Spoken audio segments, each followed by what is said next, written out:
Good evening, everyone, and welcome to the Irish Column for Sunday, the 15th of March 2025.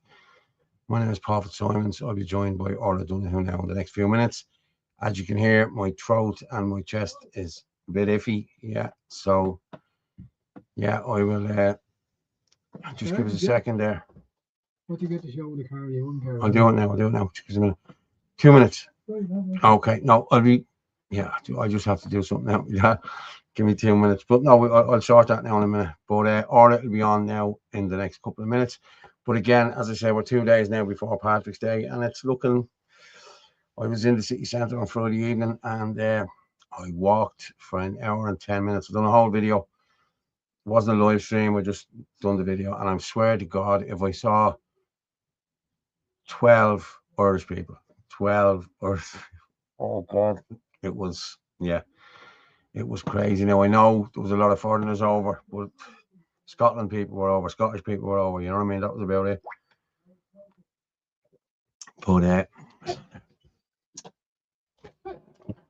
Yeah. And as I said, I saw it was just foreigners between Romas.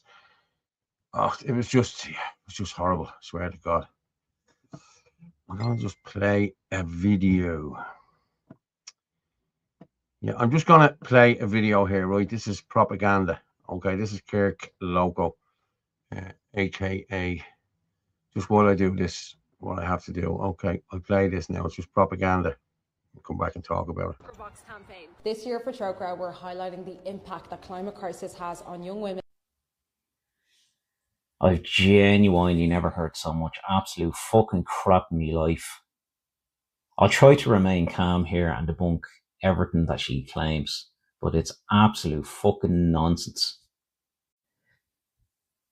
So what you've got here straight away is a woman of African ethnicity. And I mention that purely because she's actually using the plight of one of her fellow sisters in Rwanda and using that to line her own pockets. And that is exactly what she's doing. She wants to pull on your heartstrings. She wants you to part with your own hard-earned cash. And that cash won't go to help this woman at all. It will go directly into her pockets and into the pockets of a CEO.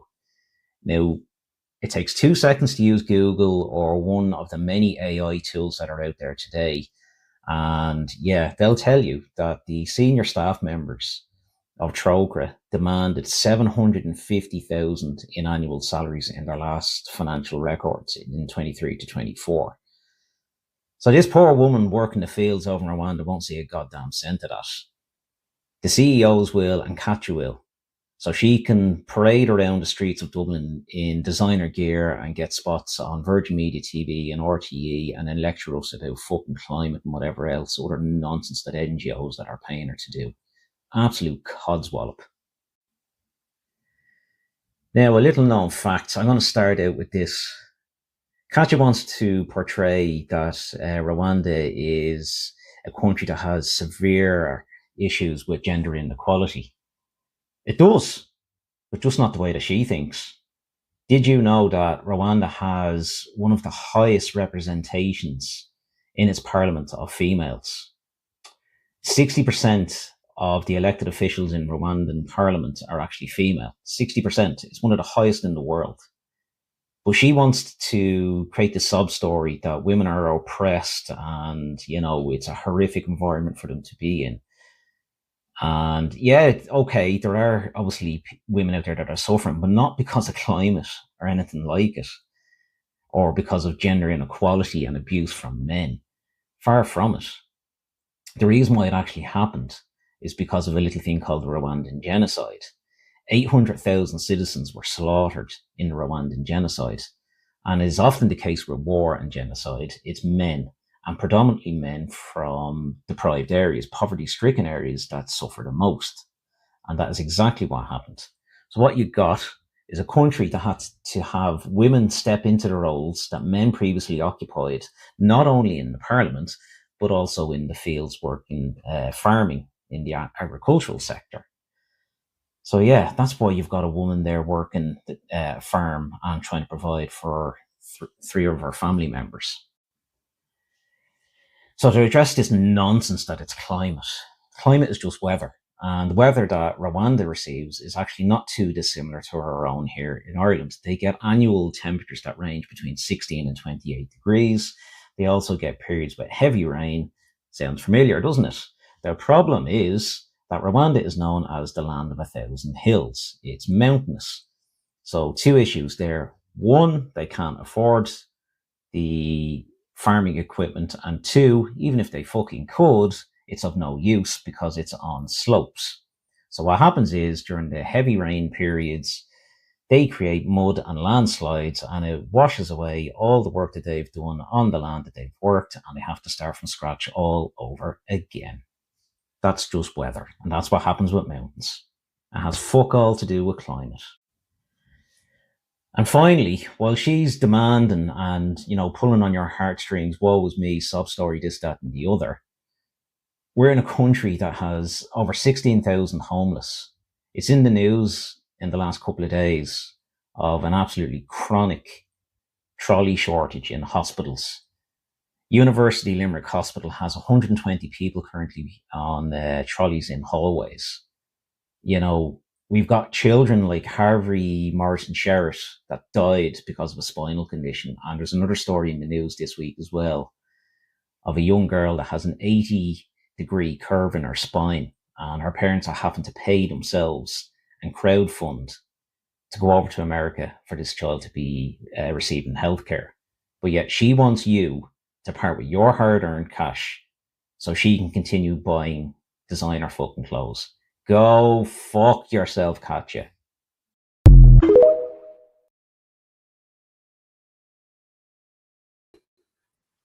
Yeah. How's Orla? You all right? Yeah, grand. Oh God, I had to just move the car there. Hang on there, and we're gonna read some of these. I have to go through some of these. Pennies for the white babies. Yeah, I saw a good one the other day. A Troker box with Irish people on it. Diagwit, Chris Diagwit. Yeah, the Austrian painter was correct all along. Yeah. Would you give to any charity other than local? No, I wouldn't.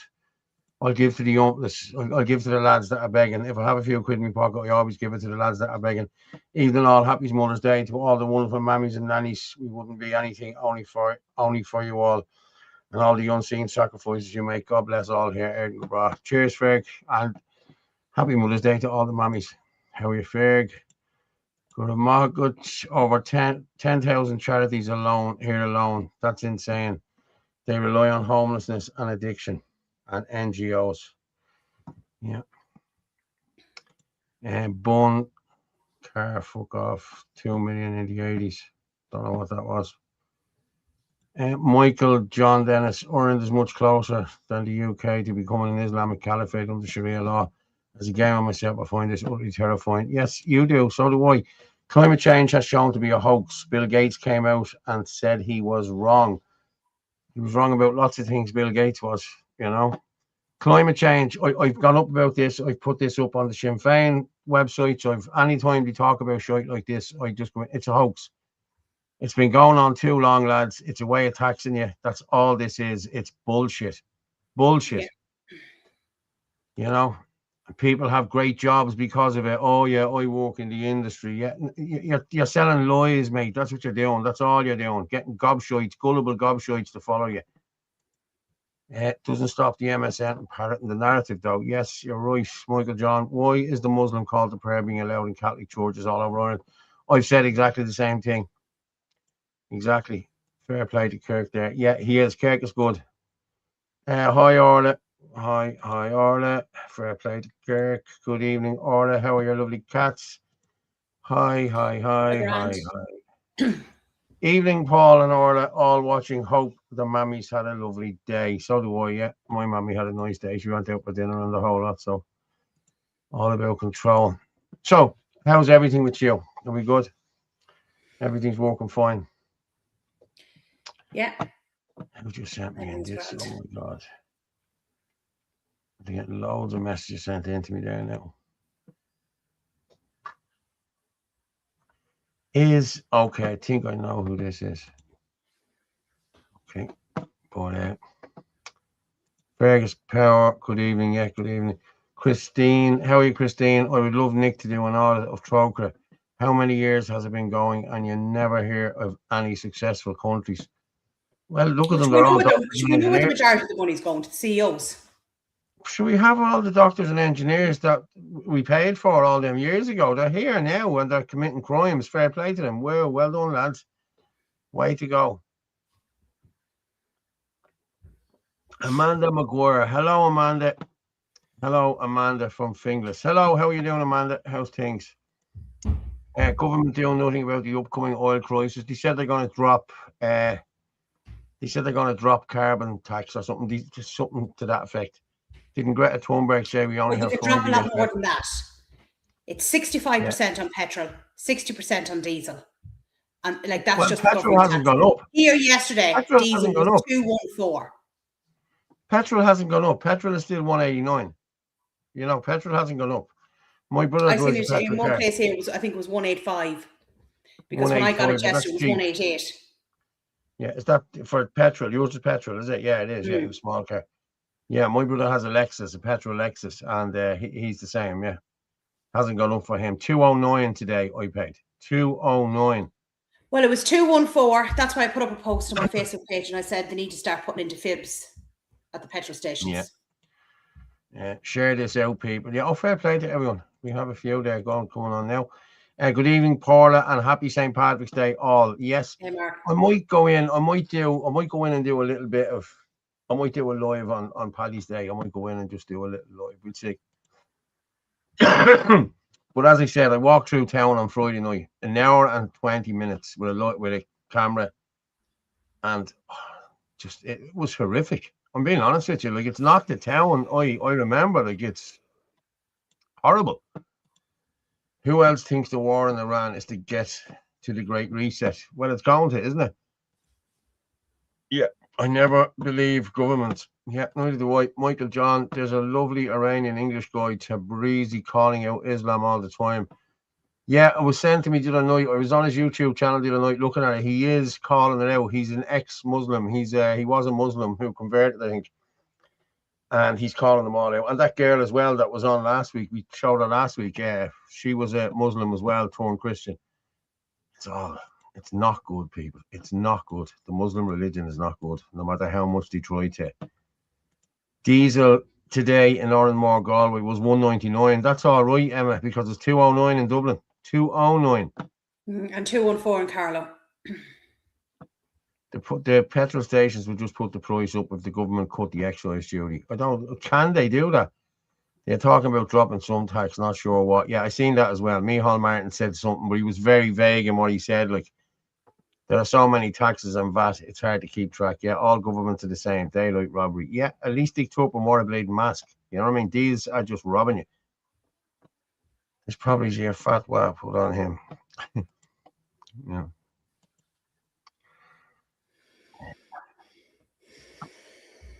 Well, Orla, we have loads of stuff to do tonight now, I have to say.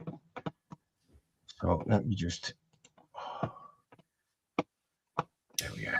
Yeah, and then we should hopefully have somebody on at 9:30.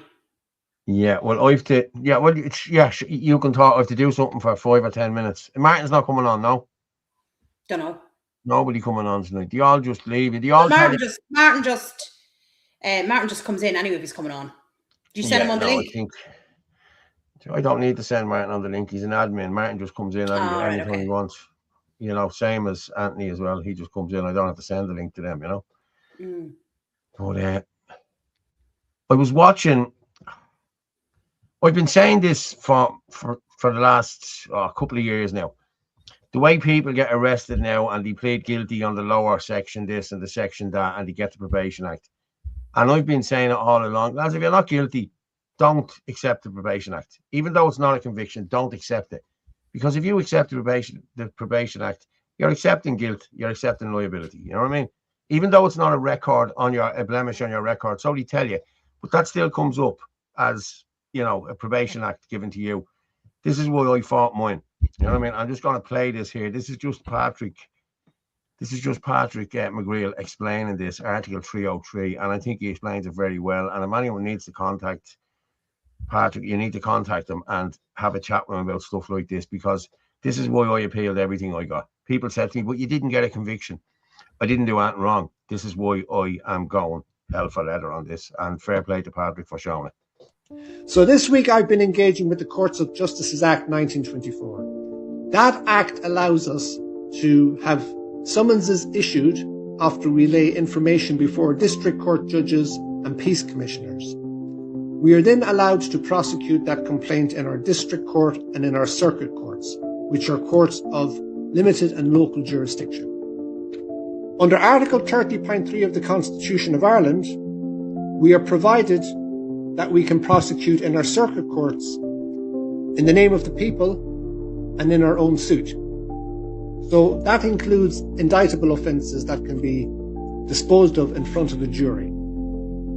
Now, I want to just very quickly say to people to be very cautious of accepting an order under the Probation Act 1907. That act is being misused by certain district court judges and Garda members. When a Garda member goes into the court and attempts to falsely prosecute an individual for a crime they did not commit, the judge strikes out the charge and then applies the probation order to the individual who is innocent.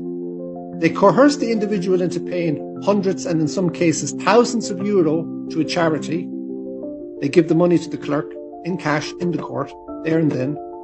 And the guard gets away with falsely accusing the individual. And in some cases, they may have assaulted them and falsely arrested them. So do not accept the Probation Act 1907 if you're innocent, because what you're doing then is you're accepting liability. Appeal to the circuit court to vindicate your rights. And if your rights are not vindicated in the circuit court, they will be vindicated in the Court of Appeal, because that's where precedents are set.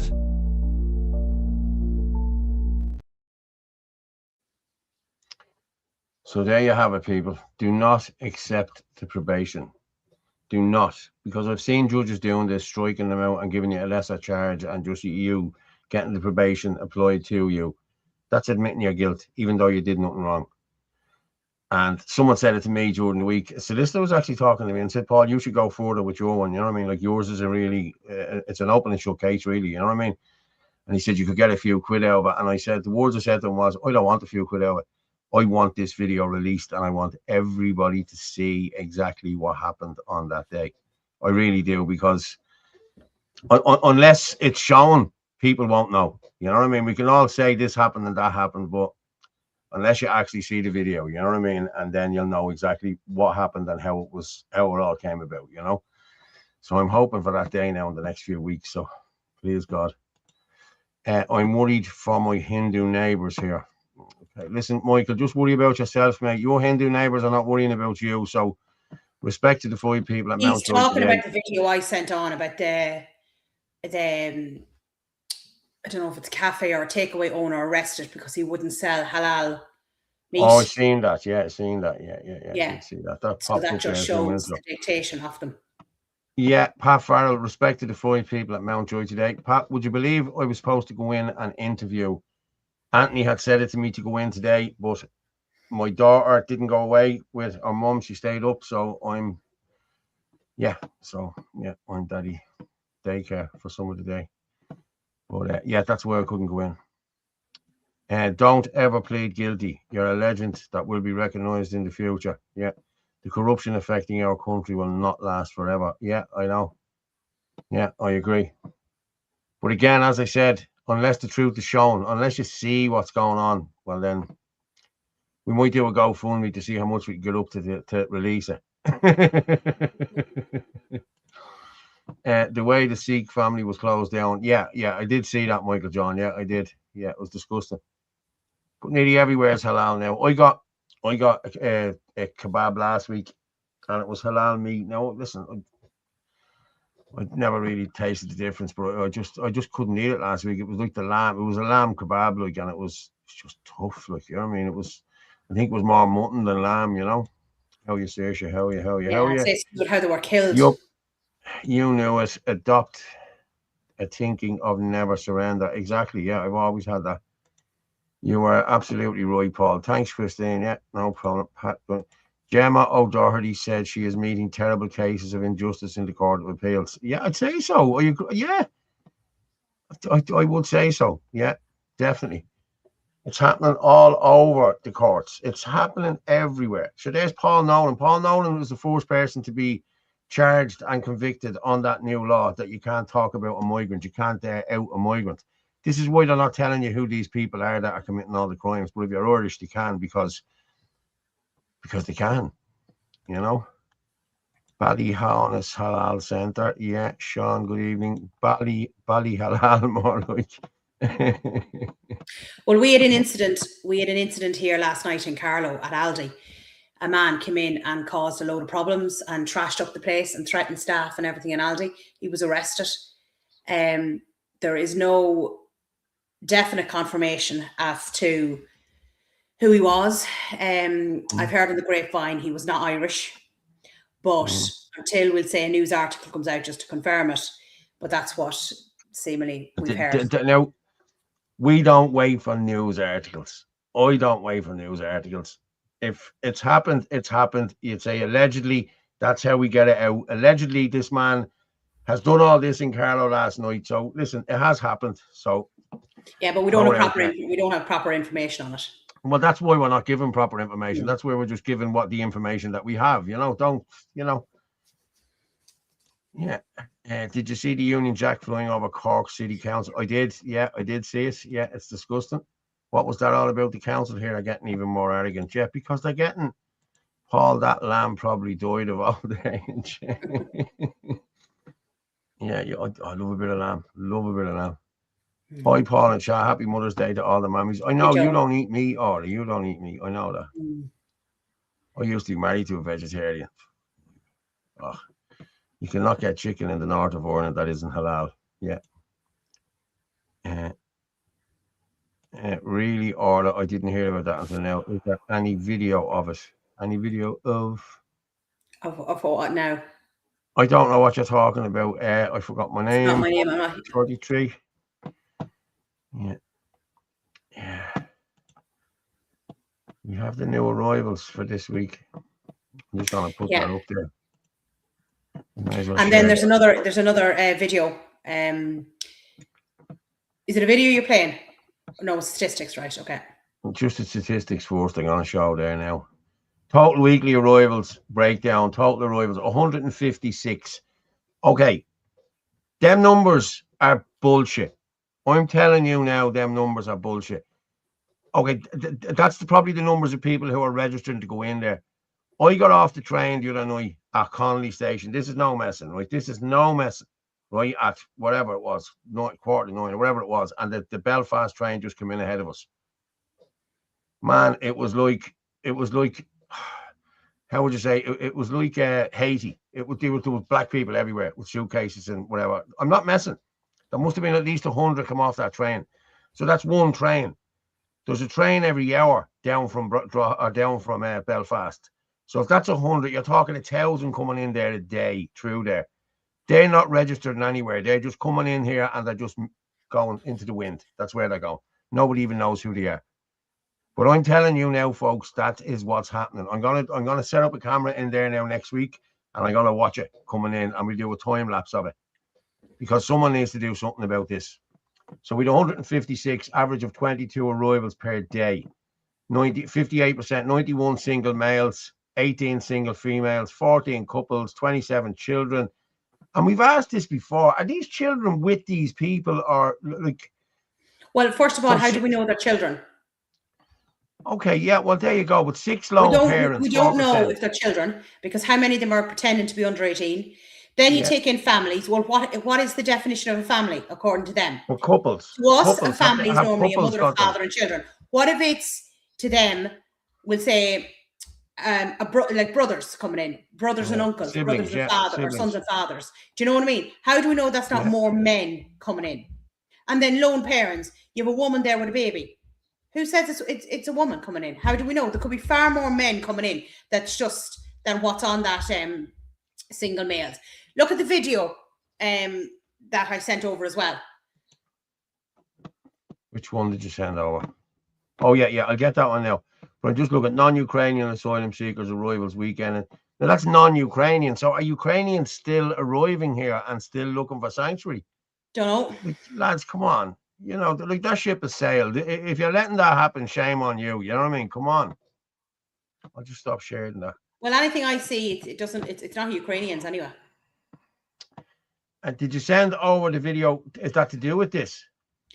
Yeah, Brian had it up. Yeah, okay. Now I had that. Okay, let me just see. Where is it? Hold on. No, I have it here. Yeah. But I'm going to. I probably should have texted Brian and said it. But where is it? I thought I downloaded it. Maybe I didn't. Okay, I'll just open it anyway. There. This was from a few weeks ago. I remember seeing this. One of the guys posted this on TikTok about a month or two ago. Because I remember seeing it. You know, what's that noise? What noise? It's like as though somebody's walking above my head, but they're not. Oh, that's my daughter.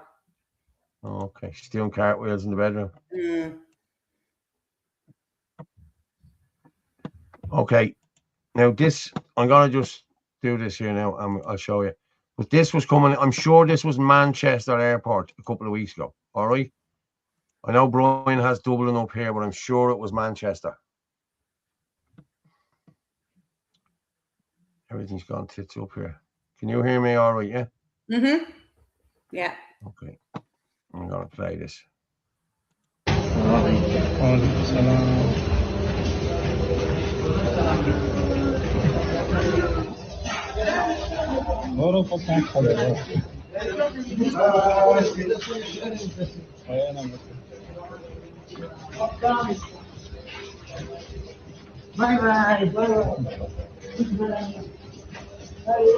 All Afghani males.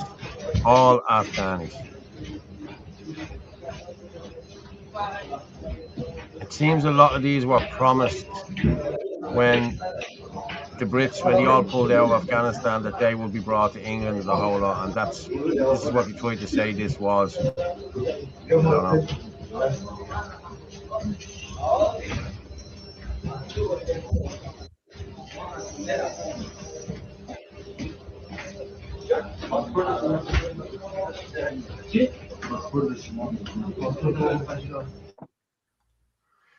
But again, all men, all young men, no women, no children, no older men. You never see any older men. Where are they? It's all like 20s, 30s, 40s. Well, all the older men came from Ukraine. Do you remember? I remember Philip interviewed them, the Pakistani fellas that were Ukraine citizens. Halal's funds mosques on terrorism. Yes, it does. Shocking. Watch Nottingham for St. Patrick's Day. Okay. Their props classifying them as children to hoodwink the figures. That's exactly what they're doing. But as I said, the Belfast train guys, go in and look any day you want. Stand there for an hour. Stand there for 2 hours. If you've 2 hours to kill, and you'll see it's crazy. The Hunger Games is right. We need a tech and big pharma out there. Yeah, that's Michael saying. Death by 1,000 cuts. I got the bus from Dublin Airport. Only Irish person on a packed bus. The rest were either Indians or Ukrainian draft dodgers. Yeah, mate, that's all the time. And I have a friend who works in Dublin bus, and he said, "But these are all walking. These are." I understand they're all walking, like, but you know what I mean? They're taking Irish jobs. You know, they're coming in here and taking Irish jobs. I'm going to be honest with you. I'd do anything now at this moment in time once it pays me a few quid. You know what I mean? You know?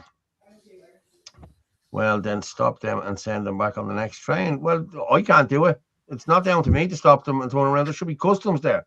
There should be some sort of an immigration something. There should be something there. There should be a table there to say, well, who are you? Where are you going? Where are you from?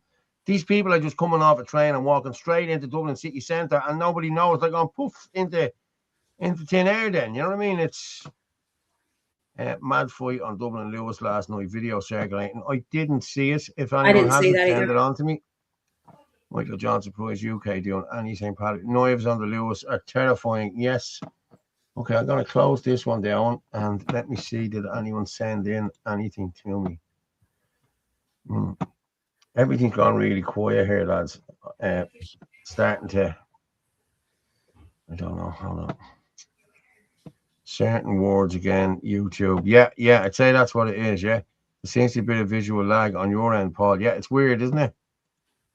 Paul, I wonder are these migrants claiming asylum in the north and then going down to Dublin and doing the same all the way to the bank? Yeah. Every one of them is called Mohammed something. To be honest, knowing the governments, they are probably not checking in case. Yeah, it's true. They're not. They probably are asylum. See, they don't have to claim asylum here. If they've claimed asylum up there, well and good, they can travel freely down to here. You know what I mean? So they don't have to claim asylum. You know what I mean? So, but why? What are they doing here? You know, there's no checks on the border. There's no border. So, you know, lol, Paul has grand hearing. He can hear stuff all the way in Carlo. Oh yeah, the young one upstairs.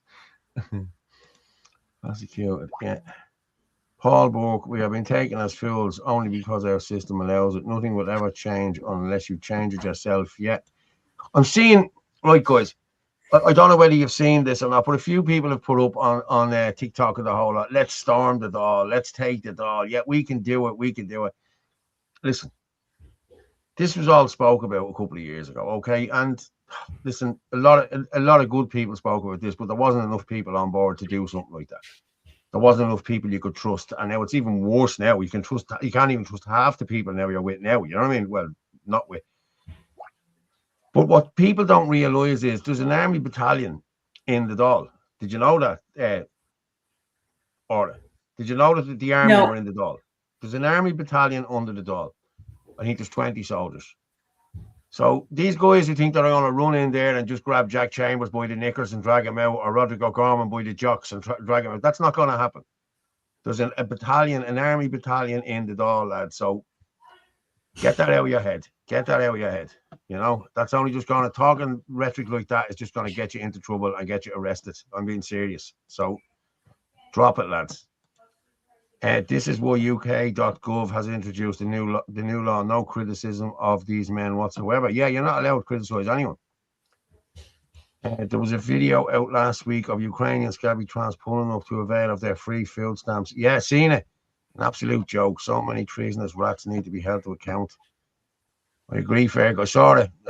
Mercedes, I seen it getting into. Should we seen it there 2 or 3 years ago? Do you remember the beggars getting into the excuse me, the beggars getting into the 141 Mercedes? Check your internet speed, Paul. Your video feed is lagging hard. Okay, I'll check all that now in a minute. I'll play another video in a couple of minutes, and then we'll watch Crow Park for Paddy's Day. Okay. Good evening. What's going on in Crow Park Paddy's Day? But I will watch it. Don't worry. Yes, Sheik. The look of shock on his face. Yeah. John Flynn, which was standing in the airport with a big sign saying you've been sold a lie. Yeah. Paul, you do all this hard work to stop this, but at the same time supporting them. No one should be buying food from them or using Deliveroo. Get off your asses and cook a decent bit of grub. Half the bottle won. I do. Like I do. It's just the last couple of days I've been I haven't had time to be doing that, to be honest with you. I've been really busy. But look, if you want to go to a Chippers, go to an Irish one. If you can find one. The only reason I did go to that place was because my brother recommended it. He said, "Oh, the kebabs are lovely over," and I just didn't like it.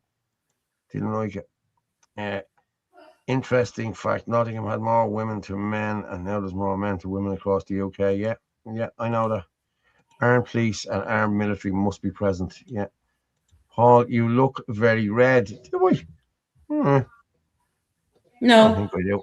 Seen you worse. No. I've been redder. Took me 9 months and 15 interviews to get a job. At the moment there's now 100 people minimum applying for each job. Yeah, it's crazy the amount of people applying for jobs. I was in the other day and I had to go in and meet Lass or Lace or whatever they call it. I don't know. It was a lovely girl, and she was really helpful. So yeah, please God, we'll get something out. I'm thinking of doing a couple of different courses, Brooklyn courses and what have you, just to have them while I'm not working, you know. Past the night, past the other day, all windows open, probably heating on full blast. Yeah, they probably had to open the windows, Liz, because the smell in the place. Like, you get a load of them bleeding. Oh, Hi lads from Listone was crazy last Sunday. I wasn't crazy last Sunday. What do you mean? Imagine the smell of them iPad. There you go. Yeah, that's exactly what I said there, Urdish. You knew it. Do anyone think we are culpable? Well, not us specifically, but allowing external entities free pass to Shannon Airport. Like, that's been going on for years. Like seriously, that has been going on for donkey's years. You know what I mean? And they just won't stop it. They don't stop it. You know what I mean? He's over there now with Trump and he's licking his arse and, you know. But again, I don't care what wars there is, Ukraine, Iran, Israel. This is where we need to focus, not there. And the likes of all of these Irish politicians going out and we're boycotting this and we're the Amadon O'Riordan done a video the other day. Did you see the video? I think I have it here. I'm gonna do this video. Amadon, where is it? Yeah. Wait to see it. Guy did this video. Wait to hear this. Great to be here with Ruth G, an incredible candidate, somebody with a wonderful track record in terms of standing up for women's rights and indeed for migrant rights in Dublin Central. This fruitcake is out on a winter's day with the rain pouring down, talking about women's rights and migrants' rights. He's holding his young daughter, I take it, in his arms, out in the cold and out in the wind, protesting and screaming for more immigrants to come into the country. Undocumented males, predominantly, who thrive on young girls exactly like the one he's holding. Is there not a case for TUSLA, the child service, to come along and be like, first of all, having your kid outdoors in the rain and in a storm protesting to bring in more foreign black people? Is that not weird? Is that not dangerous? And the fact that you're an elected MEP, this is unbelievable stuff. Absolutely sick state of where we are here in Ireland.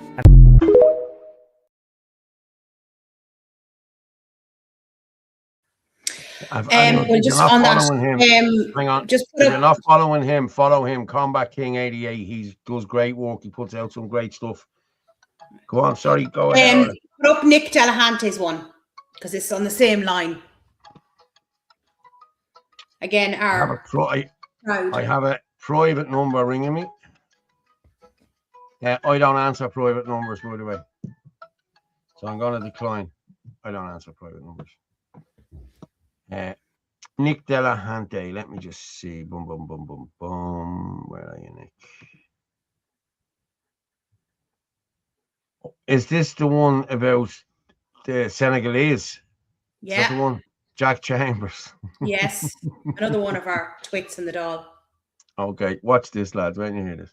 Hello from Dakar. I'm delighted to be here in Senegal, home not just to the African champions, but also Ireland's newest embassy in Africa.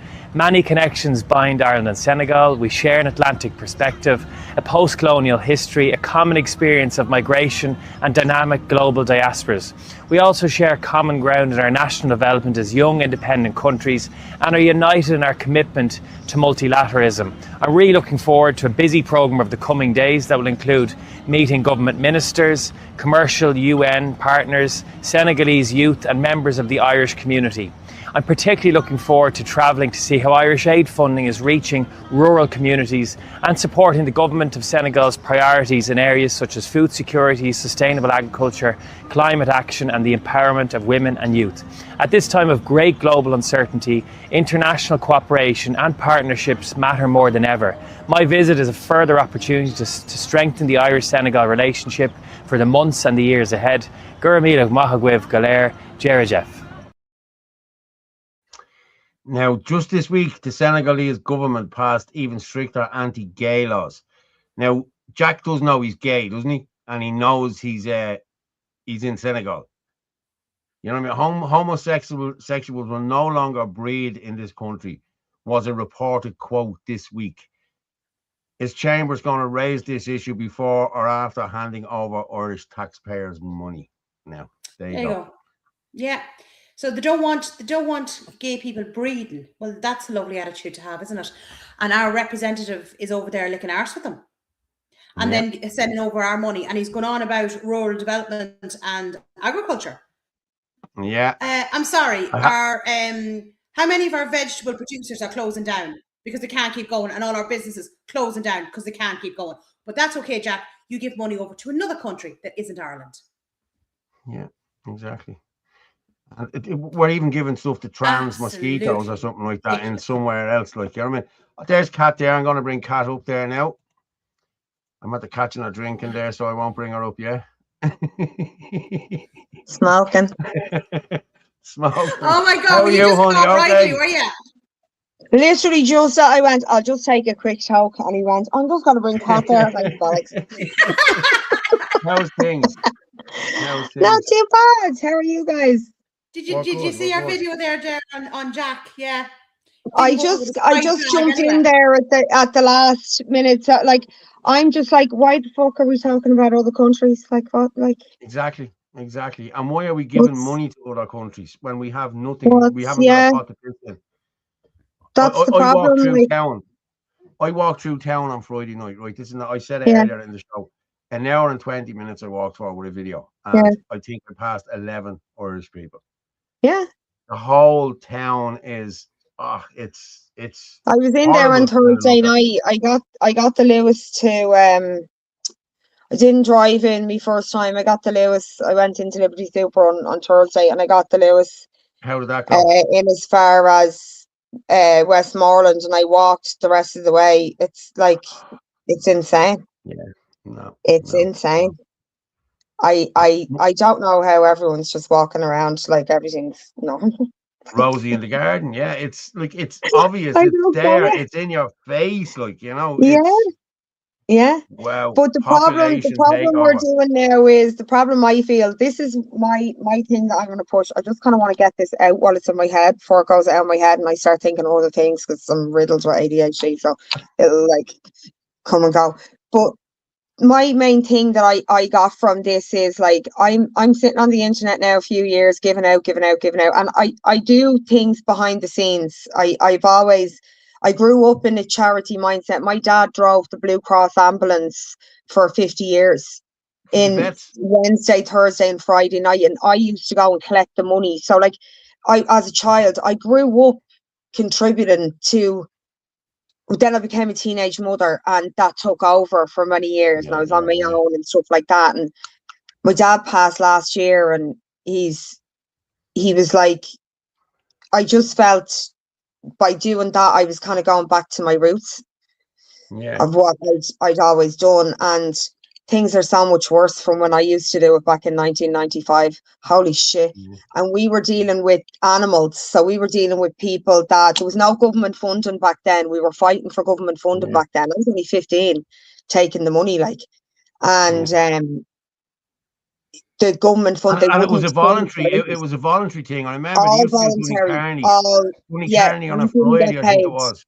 Yeah, we didn't get, like, my dad Wednesday, Thursday, Friday night, he was Ballyfermot, Finglas, Donny Carney, come in from a full day's work, eat his dinner, out the door, exactly like they are in Liberty Super Run. And it just really, really, like I said, my dad passed in May.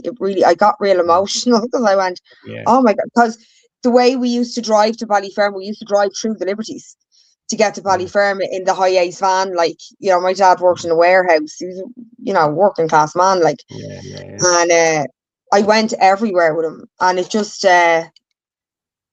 it's gone so bad. It's beyond,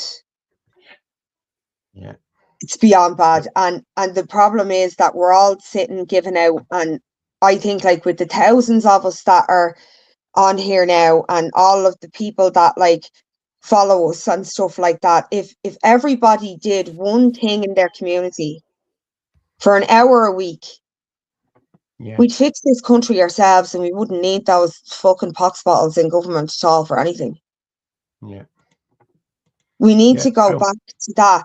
There's too much, like, COVID separated everybody and made everyone strangers, and people, like, the drug epidemic is the biggest epidemic in this country. Like, it's true. It's the biggest epidemic in this country. Addiction. There's not enough addiction centers. There's not enough help. Like, people didn't just wake up one morning and decide to become a heroin addict. Like, things happen to people, and not everybody is born with supports. And I have addiction in my own family, so I know it well. Like, for a long time, and I've had to pay debts. I've had to, you know, so my life was really, really, really affected by it. So I know it well. and there's no support. Yeah. There's no support. There's no And money. I grew up. No, I but this is grew what up. I'm saying about community. There's no money for But mental this is what I'm saying. There's no money It's for normally like it's single mother households, and it's always, I hate that even phrase, single mother household. How about we call it fatherless activities? You know, because like I raised mine on my own, no maintenance, no nothing. But I was labelled a single mother. How about I'm just labelled a fatherless household? You know, there's a lot to be said, like, and I believe that drink and addiction is a lot to do with what's happened to the young men and women. There's so many women now, lad. So many female addicts. Oh, I know. Sure, listen, you see this it. is what I'm we're going to saying, be honest. Kat. There is no help out there. There is no money for mental health services. Like, why, if we can bring all these immigrants over here and put them up in hotels, why can't we have more hostels? You know? So this is what I'm saying. So naive to what's going on. But this is where we need to now, it's shit or get off the pot. We can sit here for weeks and years on end and give out, or we can fuck Garda Vetting. Why are we listening to them telling us who can and can't help in our communities anyway? We never needed it before. Why aren't we getting together? I'd love to start a boxing club in my community because that's what the boys up here where I live need. That's what they need. I'm a boxing coach. My son was a boxer. Like it's the given the time. We don't need money. We need time. You need to give your time. Yeah. And if everybody gave just a small amount of time, imagine what we'd accomplish. Like, imagine. And that's my drive now. I don't give a shit about anything else. Like, we need to come back to, do you remember when, like, communities used to come together and do you remember the festival week you used to have, the summer project, and you go to Clara Lara and all the brilliant things? How about we just bring all the kids up to a fucking field with some pads and some boxing gloves and some footballs and order a bouncy castle and fuck everything and an ice cream van, $5 a head. Yeah. Why aren't we all just doing that? Like, because we wouldn't be insured in case somebody fell. Kids fall. Kids fall. That's what happens. It's the whole part of being a kid. But that's what we just need to organize it on the fly. Do stuff like that on the fly. You know? Kat, like me and you were talking during the week and we were just saying there are so many organizations out there that cannot manage without volunteers. Like, people don't realize how important volunteers are. Well, that's what I got to a point where I said, like, okay, I'm sitting here now a couple of years. It's time, instead of sitting giving out about it, I'm not in a position to donate at the moment. I'm on my own again. So like, and I'm looking after my mum, I'm on a carers and I'm like, okay, so what can I do? Do you know what? I get off my fucking hole once a week and go in and help. Yeah, you donate your time. Yeah. And that's when I started thinking, I was like, why aren't we all, it was a couple of hours out of my week. That's it. And come here, Kat, what, like, we'll say from beginning to end, what did you see? You probably went in with a bit of an image. What was the reality of what you saw? Well, like I say, because I've done stuff in community like Ballyfermot, Finglas, Donnycarney, I've done stuff in areas before, so I kind of knew, and I know how bad. Like my grandkids were in homeless accommodation in town for a while there a couple of years ago, so I've been in and out of town a lot, so I know what's out there. But yeah, it didn't surprise me, but to see it up close is just really sad. Like, I cried a lot the next day. And cried a lot the next day. What did you see? Is it younger people? Is it more women than men? More men than women? And were they all Irish? It's a lot of women. A lot of women. Yeah. It's a lot of women, lads. It's a lot of mothers. Yeah. It's a lot of mothers. And the mother is the structure of the household. I don't give a shit what anyone says. Yeah. For the first 10 years of every child's life, the mother is the center part of that household. And there's a few fathers disagree with that now. Maybe I'm one. I mean like boys need men kind of after when they hit the kind of puberty, then they need to be taught to be a man. It's kind of handed over to the man there. That's what I mean. You kind of let the mother nurture them a little bit so they don't turn out to be a dickhead, you know, and then you let dad kind of, you know, take over and teach him how to be a man kind of thing. That's just the way I think of it, you know. I know that's wrong. I just want to say a shout out to 10-year-old Aoife who's sitting watching us there. My 10-year-old granddaughter Aoife is who is sitting watching now. She goes to boxing every Wednesday. Yeah. Keep it up, Aoife. Good girl. Go on, Aoife.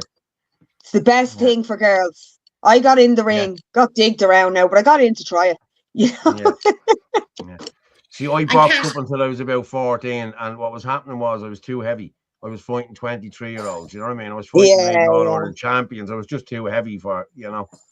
So I used to get back my young lad was too light, and he was fighting bigger lads, but it brought him on. Yeah. He was fucking brilliant.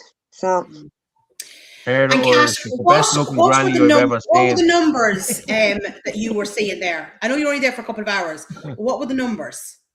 There for 3 hours. The numbers, there was a lot. There was a queue when I got there, and everyone was waiting really patiently, and everyone's really respectful, and you can just see they're really grateful, and the people that volunteer there are unreal. Like they just you know, just that thing that some people have, they just have it, like that warmth, that genuine care of that they're not even when you're talking to Chris, you can feel it off him, can't you, when you're actually talking and come here, never mind Chris, his wife Lisa is a lady, like she's there as well. She's in the background. I've never met his wife.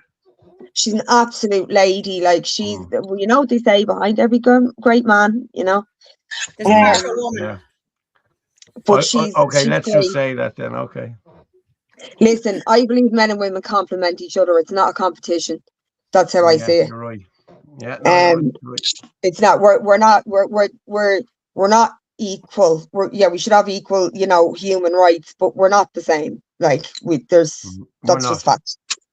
We complement each other. We're here for different purposes, and that's just it. One example. Allegedly, my belief.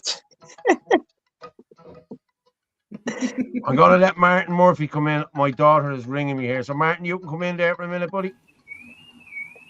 Hi all, how are we doing? Hey Martin, how are you? Hey Orla, hey Kat. How's the sound?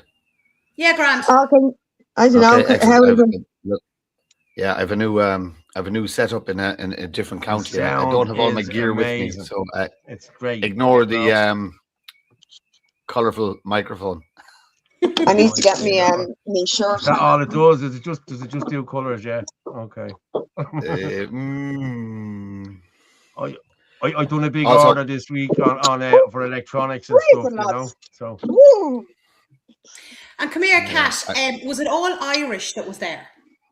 Mainly, yeah. Like there was maybe a handful at the end. Like it would have been, I'd say, like 75-25. Like it's a high number of Irish. Like Irish. Mm. Yeah. Definitely.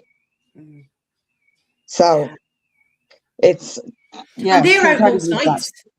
Huh? And they're out most nights. Yeah, they're up in Tala and they're somewhere else, and they're up in Tala. Where else? I'll have to ask Chris where else. I have a memory like a goldfish.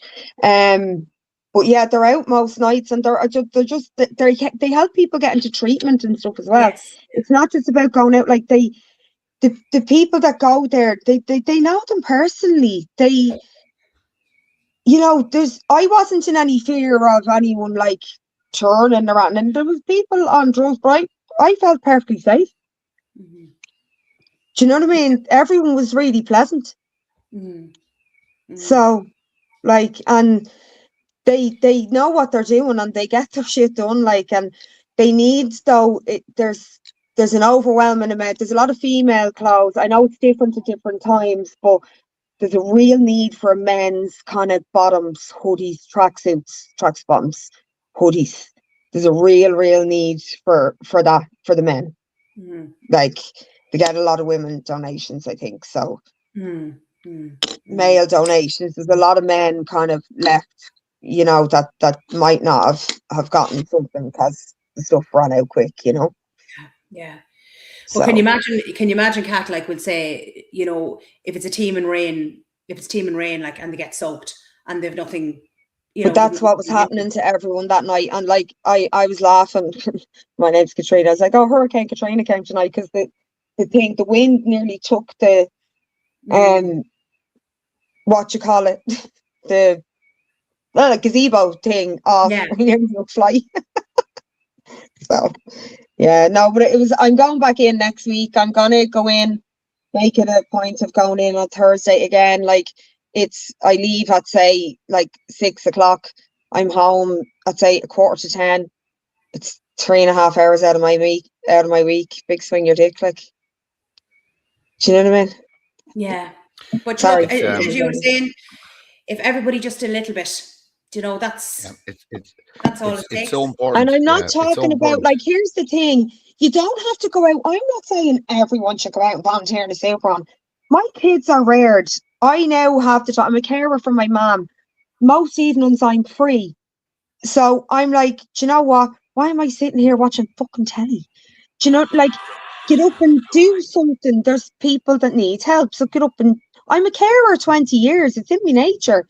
Like, so I just wanted to do something. But there's any amount of stuff in your local community to do. It can be that's what I was going to say. It doesn't have to be going out and going into town and volunteering. Go and check on your elderly neighbour. Go and check they have heating. Go and just, you know, volunteer in a kids club, or just do something. Just check on someone. Just check on someone and see if there's something that, like, needs to be arranged, if there's something lacking for the vulnerable people. Like, I worked as a community carer for 15 years, so I know how many people there are on their own. Some people only saw me every week. And these people might have families. Now, I don't know what they did in their past life. I'm not judging their families because we don't know what went on in people's lives, right? That's one thing you also learn as a carer. But it's still very sad on a human aspect to go, these people are on their own. So I've said before, I have a thing about the vulnerable and the elderly, you know, and I feel they are being left at the hands of, as well now, people that are coming in here that are not vetted. They're not vetted. They're not vetted. And I know, do you know how I know that? I know they're not vetted because the private companies, I've worked for the HSE and I've worked for a private company.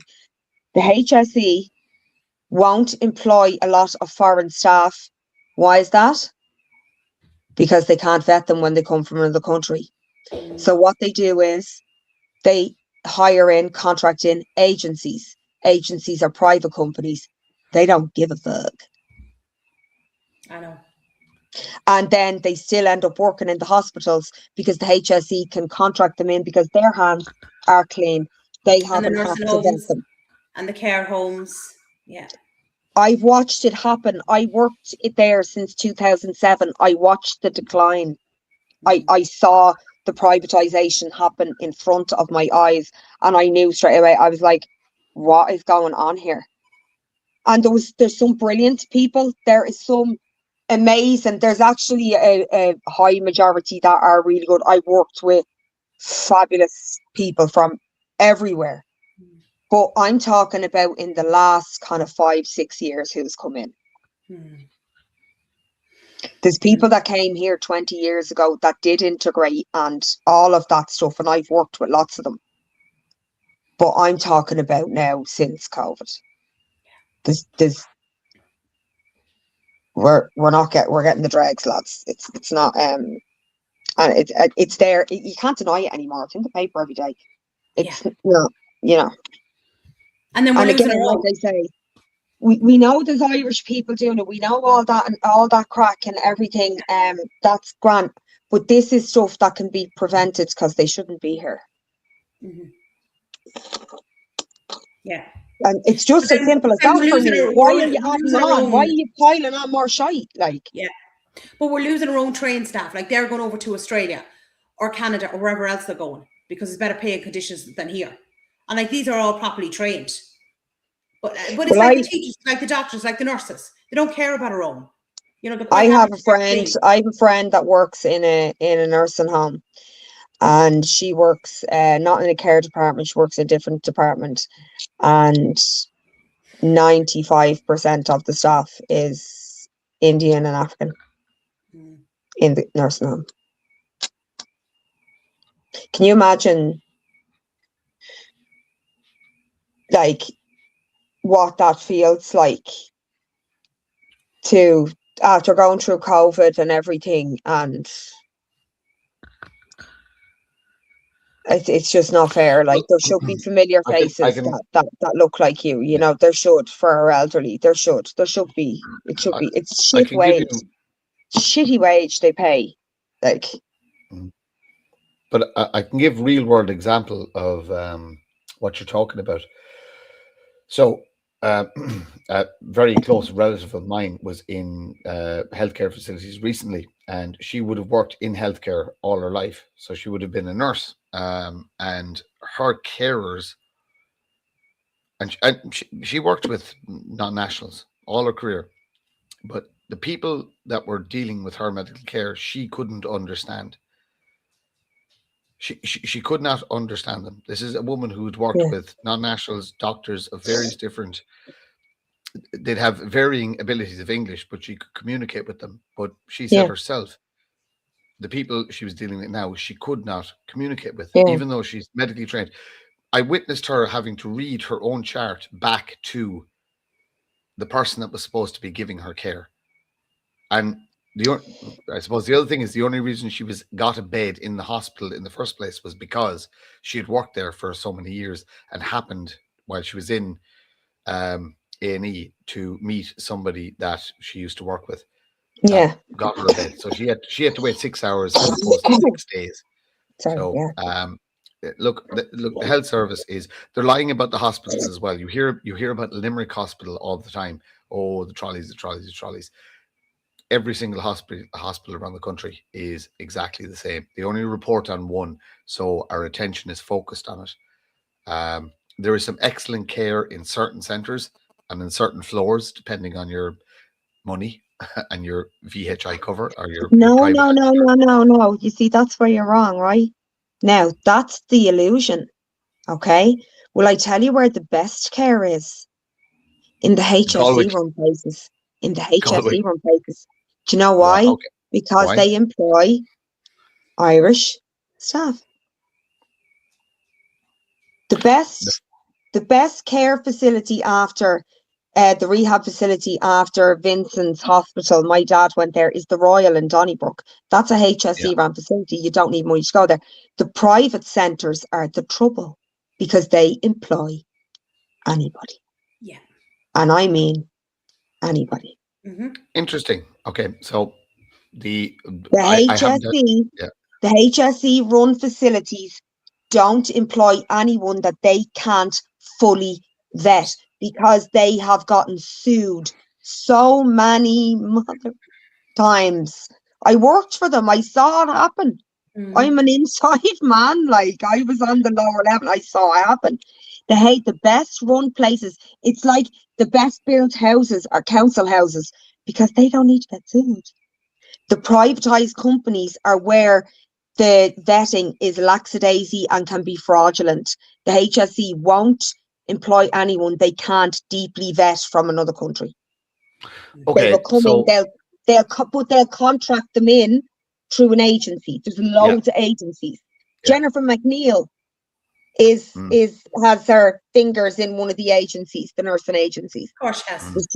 So she gets commission for all the foreign nurses she's employing. Now, there you go. Round and round we go. Round and round the cesspool we go. The incestual pool. Why are we letting, that's why I'm saying, why are we letting these people tell us, oh, you need Garda Vetting to organise that? Go stick your Garda Vetting up the highest part of your jacksie. How about we just do it ourselves? Says who? Who's going to stop us? Who? The guards are quitting. Oh, the guards are quitting. Who's going to stop us? You're talking about the numbers game again. So every small community can run itself. You don't need the council. You don't need anybody. Don't need no one. How do you enable people to have the courage to do that? I know how to do that. I'm fine. I'm okay.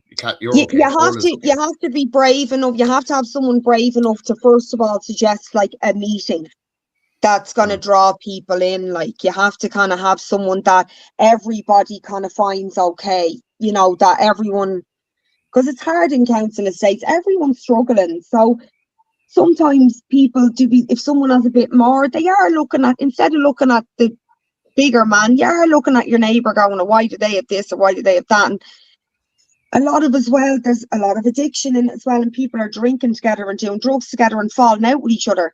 So, you know, that's a problem as well. So it's about kind of bringing back, how do we bring back the kind of community aspect of doing things for the kids?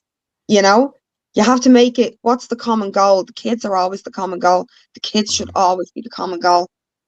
They're the hope for the next generation. Like, go back to something there you mentioned. Something you mentioned. Drugs. Let's talk. This country needs to have a serious conversation about drugs. Unfortunately, they're rampant. They've been. It's so casual now that nobody even bats an eyelid. It's basically you go for your pints and you have your bump of coke and that's it, and that's your weekend. Unfortunately, that's carrying over to Monday, Tuesday, Wednesday, Thursday, Friday, and a lot of people now are running on coke essentially. And I talk to people. I drink a lot. I don't mind saying it. I do drink a lot.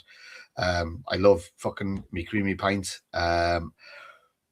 Is it a distraction? Is it an escape? Absolutely. 100%. Absolutely. It's a crutch. It is a crutch. It's no longer social. It's something that I need to do. I don't mind saying it. How do we address it for those who are struggling in what needs to be done? And everybody knows, they can feel it in the air that things are wrong. How do we deter people from taking the easy route, so to speak, with drinking drugs? What do you offer? I would suggest that people need to step back from the shame and start attending. Like there's NA meetings and AA meetings in all communities right now, and that's where you'll meet your community people that want to do something but don't know where to start. And when you are an addict, we're all addicts. I am as well. Like we all are. We're all addicted to something. Yeah. We're all addicted to something. Like, because we need to distract ourselves from whatever this show is that's going on. Like, I never fit into a box. I've always felt like an alien walking around. I don't fit into any box. Welcome to the club. But that's why we all congregated together. That's why all of our paths have crossed. Like, there's no accidents. And I know people are going, oh yeah, she's going. I don't care. Like, I know what I'm doing. I know where I'm going. And I know who I've connected with and who I'll stay in touch with. Like, I just know, you know? And it's about maybe being brave enough to kind of reach out to your friend that you maybe know is in the same position as you and ask them to go to a meeting with you. Just take the little first step and go and see what it's about. Like, I've been through the rehab thing with a family member. I've done I'm talking in-house rehab. So I've done it all. And it's the most important thing is to talk about it, because addiction, like any abuser, your silence is its biggest weapon.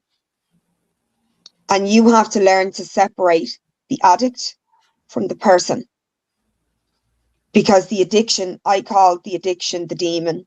And the demon hates me because I hold the demon to account, and it can't fight me.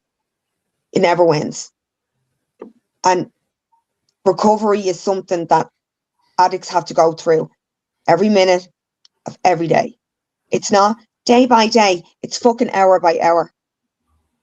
When your mind is craving that, when it's lacking those chemicals that it needs to function in the day, because you're not built for this world. You need to stop using the word junkie as well. It's a disgusting word. You stop calling derogatory names. They're people that are struggling, and how do they get there? And maybe if they had a bit of help, they might get out of there. You know what I mean? I loved at the start of what you said there, that you said we're all addicted. Yeah. I'm addicted to nicotine. I can't stop smoking. And same. I smoke weed. But it's no different to drink. And like I said, I drink too much cocaine. Whatever it is you're into, addiction is addiction. Whether it's psychological or physical. But a lot of the people in our movement are, unfortunately, very perceptive and receptive. That's the reason why. Unreactive. But what comes with that is you'll find a lot of those people have trauma. They've got pain in their lives, this, that, and the other. And I suppose it's something I've realized that we have to address as a movement as a whole. The bravest people also happen to be the most broken people. And over the last 3 to 5 years, I've seen that there's huge amounts of bravery and courage, but literally from the people who have had the worst lives. They've had the worst hardship. They're still struggling with stuff. And I suppose it's something we need to address within the movement, that there's so many great people and fantastic people, but there's so much hurt there. I see it every day. I see it in conversations. I see it that we do need to address that, and even addressing it within our own community. But hang on, can I ask you something? Yeah. What does talking about your trauma and your past trauma do? It's like sitting in a rocking chair. It gives you something to do, but where does it get you? You're going nowhere. You need to think about, you talk about your shit, you dust it off, and you talk about how you're going to move forward and build yourself. There's no point in going round and round and round and round in circles talking about whatever has happened to you. It's happened. So why are you putting yourself through it every day? You have to move forward in life. If you're not moving forward, then why don't you just give up? You have to keep going. If you're going through hell, why would you stop there? You keep going. You know, absolutely fantastic words. Look, absolutely fantastic, and it's my sentiment as well. But it's lovely to hear somebody with a bit of reach, and you should put that message out there all the time. Guess what? Do you know what? We all have a 100% record of getting through bad times. We all have a 100% record because we're all still here. Yeah. So pull the big girl boy and knickers up and get out and do something, because that's what'll make you feel good. That's what'll give you the dopamine. That's what you need to replace the addictions with, like. Yeah. 100%. Sorry, I sound like you were talking there. Kat, you're brilliant. You're absolutely brilliant. You were talking there. You were talking there. Hold on a second, Martin. You need to be more specific when you say cat. Which cat? We've got two. We only have one that talks Blackfoot. Yeah. I was just going to say the one that doesn't scrape me, but yeah. Just what you were saying there, Kat, a few minutes ago about calling people junkies. Okay. I used to do that. I'm being honest with you. Oh, I did too. I did too, yeah. It was just a word in the 90s. It's just, I find it real derogatory. Yeah. And I used to say to me, I have a niece who works with homeless, and she used to come in and she'd say, a client says to me today. I said, a client? I said, would you ever get a grip, a client? That's what they address them as. They don't address them as anything other than a client. You know what I mean? That's what they are. They're not junkies. They're not anything like that. And she more or less, I'm going to be honest, she really educated me to homeless people and addiction. Really. And I have changed my tune. Really, I have changed my tune. I mean, honestly. Yeah. I know someone else that works in a place in Dublin city centre. It feeds the homeless during the day. It's a big, big place. I'm not going to mention it. But 90% of the clients now are foreign. The Irish lads can't. And here's the thing, they're caught by the bollocks there because they can't turn them away because they'll be shut down for discrimination. So they actually, they're in a position where they can't turn them away. So and this is what I hate about as well. Someone, do you know what someone said to me? Someone commented on me thing about, BS. I was virtue signaling when I put out a video about going out to help. And like, little does that person know, like, for the last 10 years, I've been dealing with my own story in my life, with my person in my life, and trying to fix that. I've been dealing with my own village on my own, you know, and it's like, this is what puts people off going into help as well. You have him going, I was here before you. Grow up. Grow up. I've been out on the street 10 years. Oh, so who's virtue signaling on? Yeah, it's true. Do you know what I mean? Yeah. Like, I just don't even respond to that shit. Like, the reason I put it out was because I'm trying to push the message. Get up and get out and do something. Yeah, exactly. Do something. Get out and do something, yeah. Yeah. And like I say, it doesn't have to be like volunteering every week. It can just be something small. Go and have a cup of tea with your elderly neighbour. Just that. A lot of our, I'm just going to read Emma Lamb's comment there. A lot of our age had been through a lot, in fairness, in younger years, and we're all trying to change it for the next generation. But majority of issues are no one talks about anything, so no one knows what anyone is going through any day of the week, and people feel ashamed to talk out. Yes, and it's true. They're going through stuff too. I spoke out about a few situations to others and ended up lifting a load off other parents because they were going through the same. That was the last thing I was expecting, in fairness. But well, that's it. You need to talk.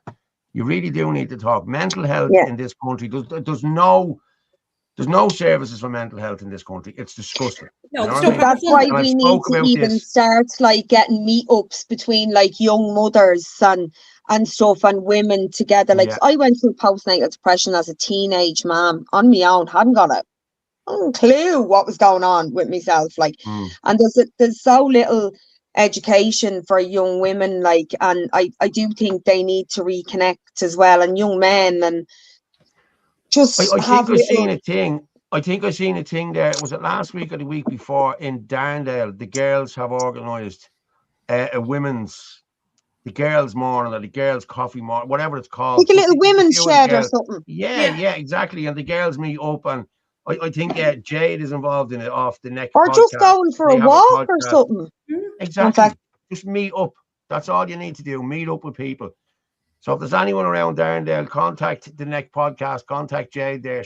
I think she was organising it, or she was involved in it in somehow. So I'm sure they'll put you in the right direction if anyone wants to go anywhere. Well, it's about maybe if someone in each area kind of had, you know, who kind of can speak like we all can, put out a video and said, you know, it got a WhatsApp number and said, look, if anyone wants to do a walking group or a coffee group, and put out a video and put the number in, or an email, whatever it is, and just get going that way. Just meet up and start talking again. We all stopped talking. Yeah, there's the thing there, Kevin, there. The women's shed, right? The women's shed in the Bell building in Darndale. Jade Mitchell is the one that's looking after it. So anyone who's involved in it, Jade Mitchell, in the Bell building in Darndale. So contact Jade. Of course, like what Kat was saying there, like, you know, look, yes, if people are going through difficult times, it is important to talk about things, but it is equally important to get out. I think a lot of people's problem as well is sitting at home, and it gets in on you.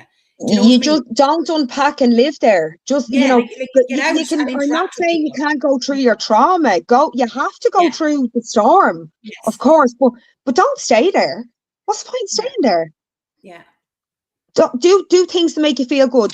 Find stuff that makes you feel good and do more of it. Like, because happier people make a happier society, and it makes a more helpful society. When you're happier in yourself, it makes you want to help people. We have to elevate ourselves. This is spiritual war, lads. We have to elevate ourselves.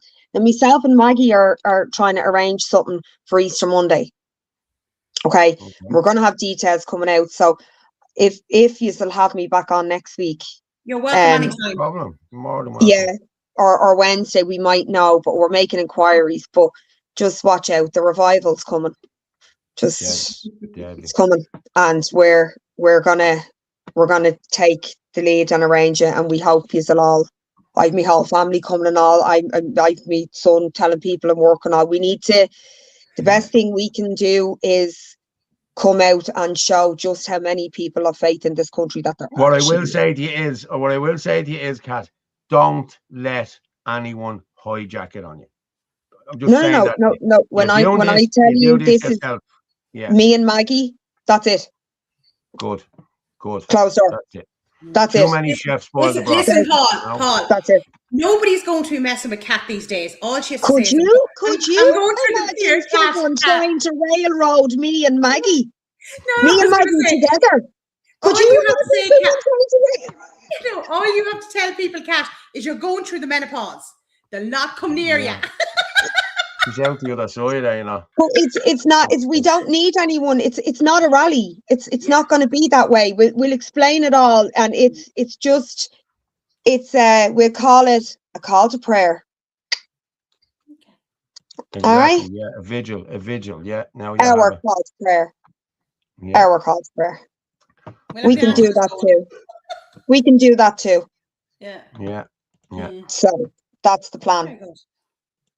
Deadly. We'll enlighten everyone really soon. Oh well, let us know, and we can put it out there. We'll have it out there for you, don't you? Yeah, that's we haven't put on now because we're just making arrangements. So, but I'll be finalising stuff now over the next 48 hours. So that's it. Cool. Well, you let us know. I just want to share this here while we're talking about things to get this. Yeah. I don't want to get it out of the way, but throw it in there. This is the Excess Deaths Walk for anyone who's going to go to this. It's next Friday, March the 20th at 11 a.m. You gather at RTE, walk into the Irish Times. Please bring a photo, flower, or other mementos of your loved one who died suddenly. 26,000 excess deaths in Ireland is scandalous. So people, listen, if you're around that day for a little walk, please do join us because I'll be there. There's a few of us will be there. So if you can, please do join us. Thank you for that. Is that next Friday? Next Friday, the 20th, yeah. At 11 a.m. Yeah, well, I'll see you there. Yeah, I'll be there. Now, a few friends of mine have said they won't be able to do the walk, but they'll meet us there and then meet us down at the Irish Times.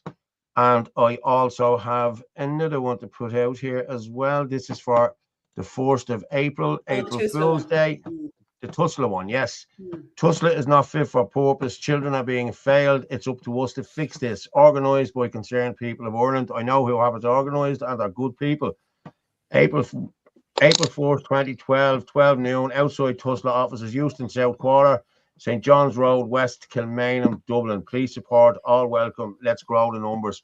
And what I am going to say here is now there's an awful lot of influencers out there and an awful lot of people in authority here in the nationalist movement that have not put that out on their page and promoted this. So lads, if you're watching tonight, please promote this. You have a good reach. Get this Orla, out. will you send me them two things? I will. Paul, send me the one in the excess.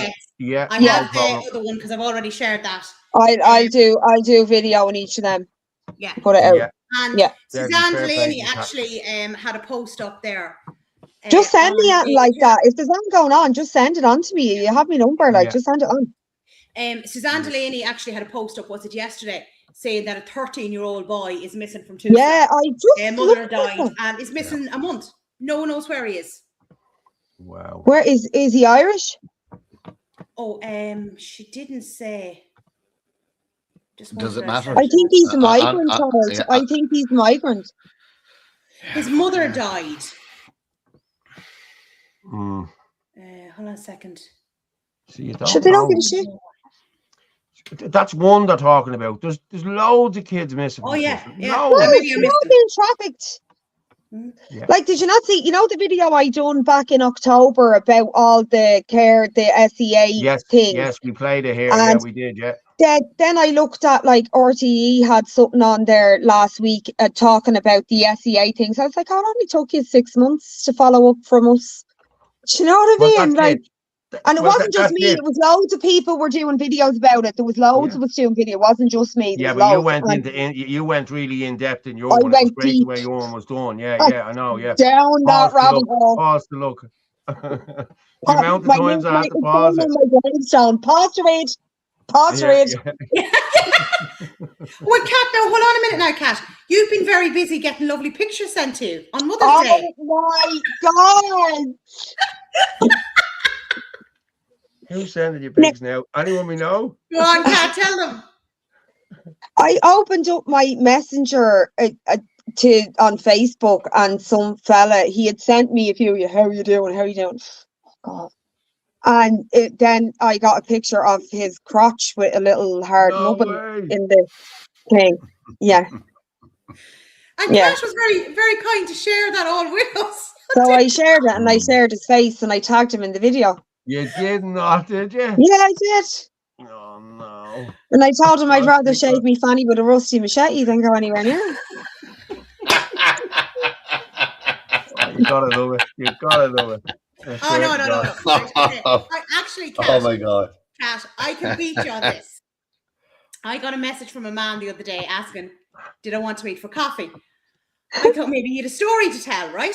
Because they all have stories to tell, are they? Yeah. So anyway, I was like, okay. I said, what's it in relation to? And he messaged back, and it was something to do with organised crime and something else. I can't remember what the other one was. And I thought, right. And I thought maybe it was to do with something going on in Carlow, to do with drugs or something like that. And I said, right, okay. And I said, when do you want to meet? And he said, now. And I was like, right, okay. I'm not meeting you now.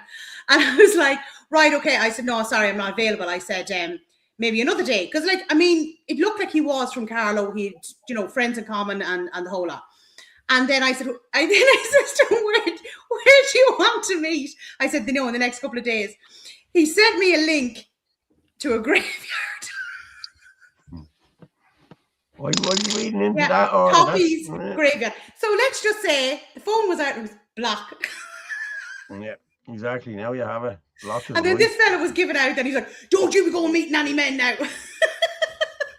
I went out back in my previous when I was in my 30s. I was single. I've been on my own a lot. Like I like being on my own. I went out with a guy, and we went in a drive. I was stupid. He drove a taxi. I was so stupid. But I got in this taxi. He was driving it. We went for dinner, and we drove up the mountains, kind of near the Sugarloaf, some fucking pub up there. But when we got up there, he started telling me about stuff, and then he told me he'd been to prison. Right, so I'm up this mountain on my own, this cunt is bringing me home. Shit. He was a kleptomaniac. Right. And he's like, yeah, nice jewelry.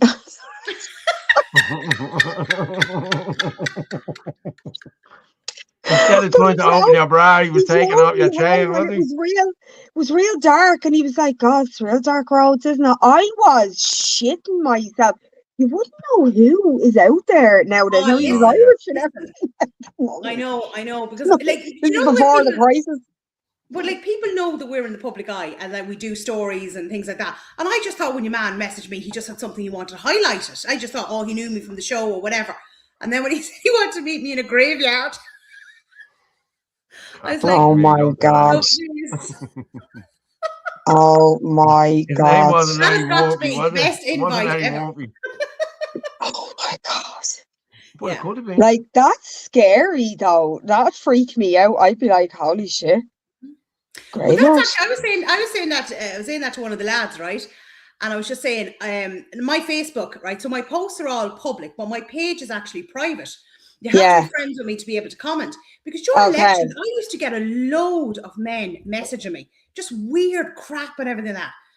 And that's why I never changed it over. I said, you're not allowed access to anything. Now, half of them were from Paul Fitzsimons. I don't know if you know him. Do you know? But I wouldn't even look at my message requests now. A lot of the times I don't even look. Because I went in a few times. That's not the first one I've gotten. I'm just going to say that, lads. It's not the first. But today I chose violence because since I've become a grandmother, I'm like, stop that. I'll give you the wooden spoon. I'm a nana. That's disgusting. But I was never a fan. I feel like, would you flash me if I was walking by on the street? No, you'd be arrested. You're after sexually assaulting my corneas. I don't I didn't ask for that. It's different when you're in a relationship with someone or if someone's doing a bit of it. But you're a stranger on the internet. You fucking weirdo. Did he by any chance reply back to you? You showed a very lovely photograph of him. No, I said, you fucking dirtbird. Sorry, I know I'm cursing now. I said, you're an absolute predator. I said, get ready to be put on blast. And he says, no, that wasn't me. Oh, was it not? Who was it? Well, you were getting called out for it. Ha That wasn't me, it was Patricia. Like, he answered me straight away, do you know what I mean? So, no, he's just, I don't know, just a bit, like, mentally Somebody just sent challenged. me in that video. Somebody sent me in that video of the Lewis last night. I'm just going to play this because I Yeah, haven't what's actually that about? seen What's this. going on? I didn't hear anything Someone about getting it. stabbed on the Lewis or something. We'll just play it and we'll come back. Dublin, scrap on the bus. On the Lewis.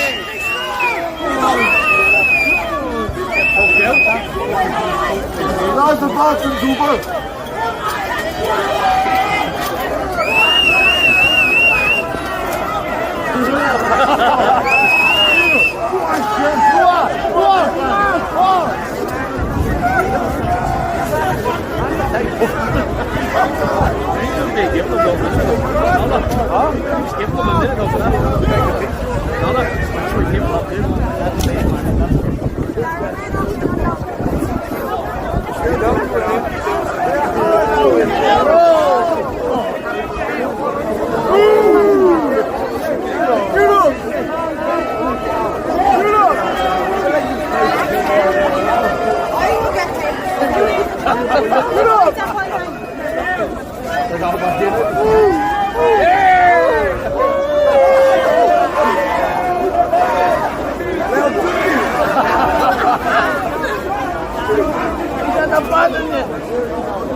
Open the doors! Let in!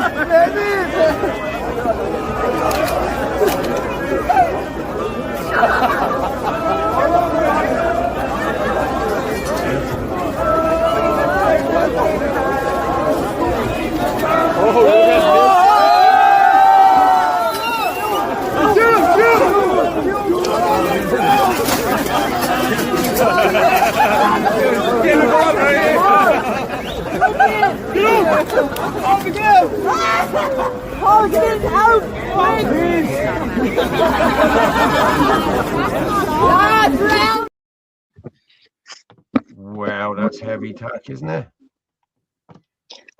Were they Irish mixed? I'd say that was after the boxing. Your man looked a big grade. The big grade. Yeah, I saw some shots after on a bus as well, outside a couple of buses. So I think it was to do with boxing. Yeah, well, it was after It's just the a boxing shame was they're on bringing last the night. sport down like that. Fucking ridiculous. Yeah. But look how long it took them to get that sorted. Like, usually you'd be in and out there and gone, close the doors, off they go. But like the security did nothing. They just stood there looking at what was going on, you know? I don't think there's much they can do though. Like, that's the thing. Close the doors. Get them out and close the bleeding doors. Exactly. It's all again, we'll get sued. We'll get sued.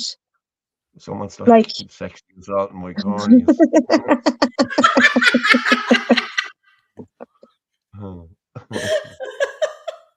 Can't take me anywhere, lads.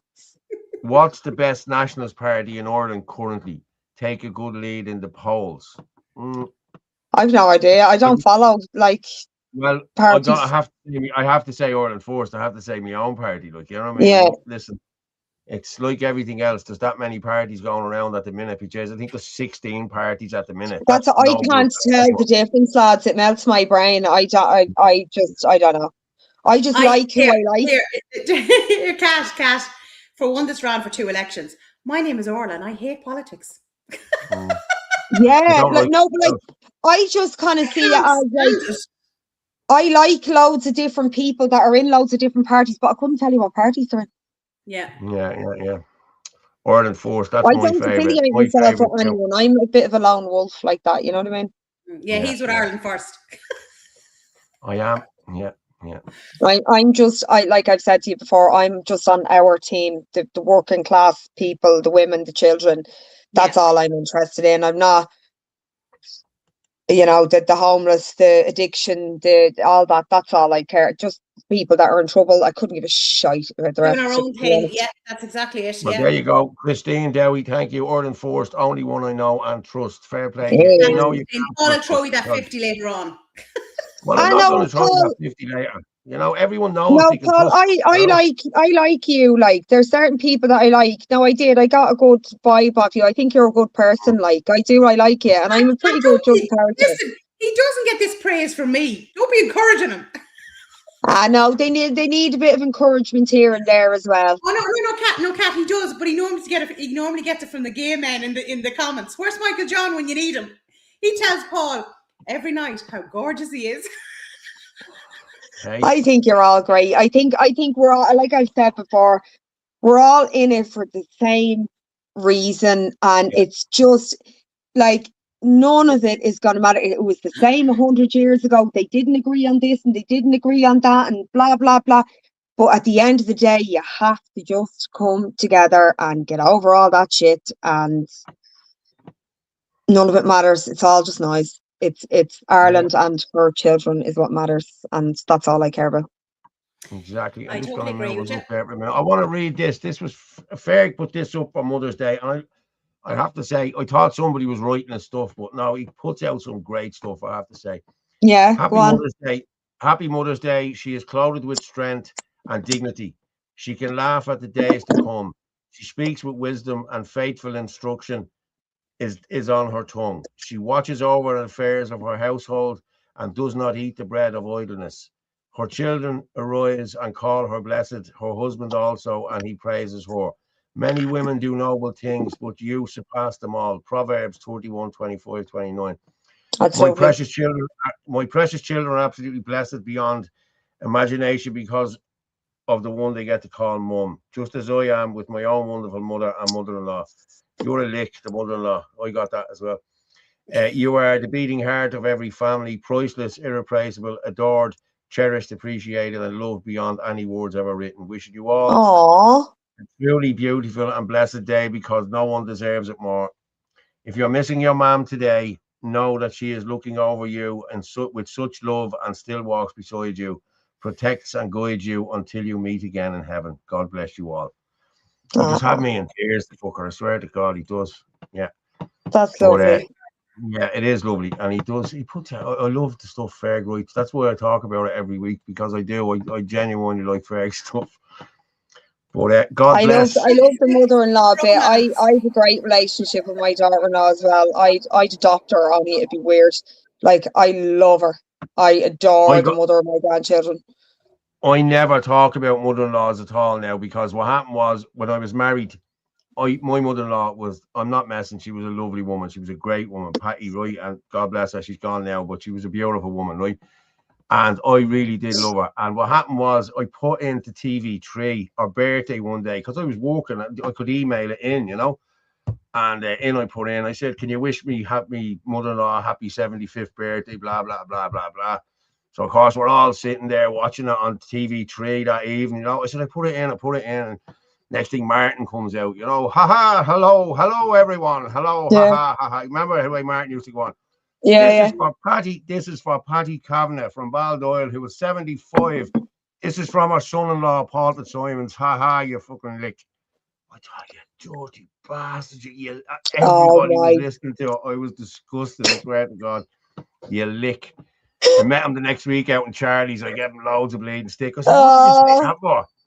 Just the way it came out. Yeah, I was disgusted, I swear to God. No, I know. I think it takes a village. I love how involved I am. My grandkids and all, they're in my house all the time, and it's so important. And that's what we need to get back to as well, is being the village for the younger generation. And have you seen? Two, I think. How many grandkids do you have? Two. And they're Irish twins, like they're the same age for 6 weeks in the year, boy and a girl. Yeah. Me and my sister are the same. Yeah. But, couldn't wait. Have you seen these two coming in? These two Indians that are doing their video around Letterkenny. Have you seen this in their new home? No. I'll play this and we'll come back. Hello friends, we've got some good news to share. We have bought our own house here in Ireland, and it's a 4-bedroom semi-detached with 3 bathrooms, and we would like to share our experience with you guys. So in this video, basically, we're just going to tell you how a newly built house actually in Ireland looks like without the furnishings.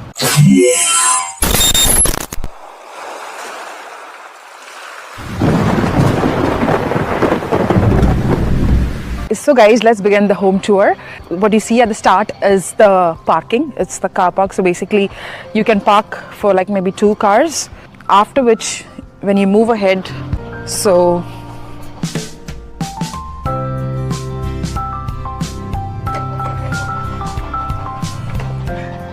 ta-da! Welcome to our beautiful house. So guys, when you enter into the house, towards the right hand side, you can see there's an alarm that's been fitted by the company. So there's a code to it. So we just need to put the code in and the alarm is activated. Now, when you move into the kitchen, this is our back door. And like you can see, we have a small garden to the back side. So when you open, this is a wee backyard. Bathroom.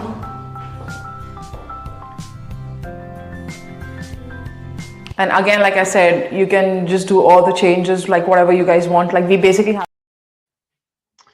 Okay, that's her there. Now that's them, right? That's them talking about the new house in Letterkenny. It seems that these have. Sorry, Kat. It seems that these have a YouTube channel. Yeah, but these have a YouTube channel. These are buying houses everywhere. I couldn't watch more than a minute of that. My blood is on fire. I can't. I can't. Do you have another video there? My phone off the wall. Oh, I know. You have another video there, right, of them actually buying a house in Poonam in India, in beside where his family lives. So I'd say they're well-to-do in India. You know what I mean? Coming here to Letterkenny and buying a brand new 4-bedroom Bladen house. That should not be allowed to happen here. In this country. I don't care. No. You should have to be resident here 10 years and have and be paying tax for 10 years and all that stuff. You should not be able to buy a fucking Irish house from another country. No way. Yeah. I agree. Yeah. Come here, lads. I'm going to have to jump off because I'm up with the grandkids again tomorrow. No problem. So they're off tomorrow. They're off. Yeah. Pleasure, and I'll chat to you during the week, or I'll chat to you during the week. Yeah, and sure. Yeah, no and send me down pictures of I will. Yeah. All right. I'll send them on to all. Thanks so much, Say Kat. bye to Martin from. Thanks very much, Sean. I will indeed. See you later, guys. Thanks for coming on. Cheers. Bye. God bless. Good night. Bye. It's always good to have Kat on.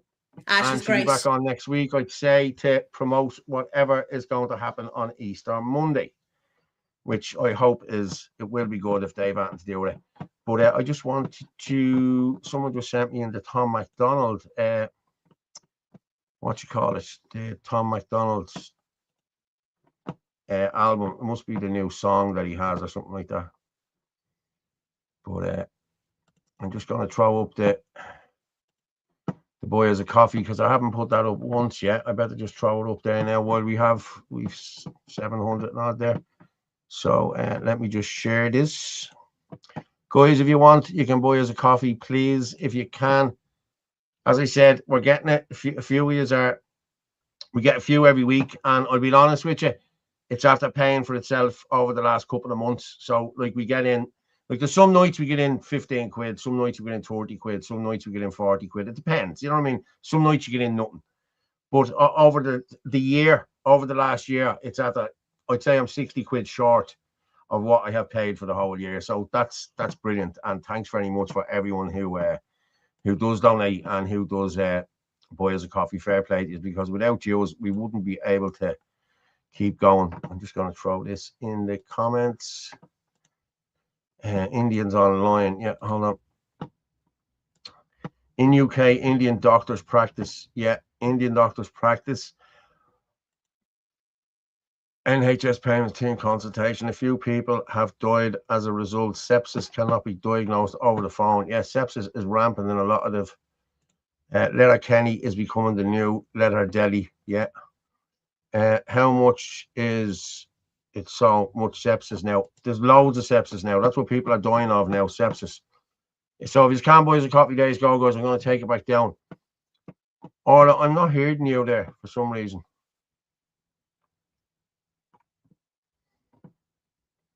Can everyone hear me? Okay. I'm not hearing you at all. Oh, hold on. There you can go. Hear me now? I can hear you now, yeah. Oh, I must have hit something right. Will you play that guy there just when we're talking about the housing? So it's Luke Wilson. What was this for? Hold on, let me just get this. This is more families getting evicted.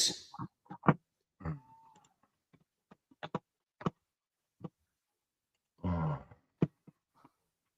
Did I pull that down? Just looking there. I'm not seeing it there. Another Irish. What's this one? I thought I did pull it down, but it doesn't matter. You can. I'm going to play this here. I'm going to just share it from here, okay? And I'll play it from here. So, okay. Give me a thumbs up if we're good. Mm-hmm.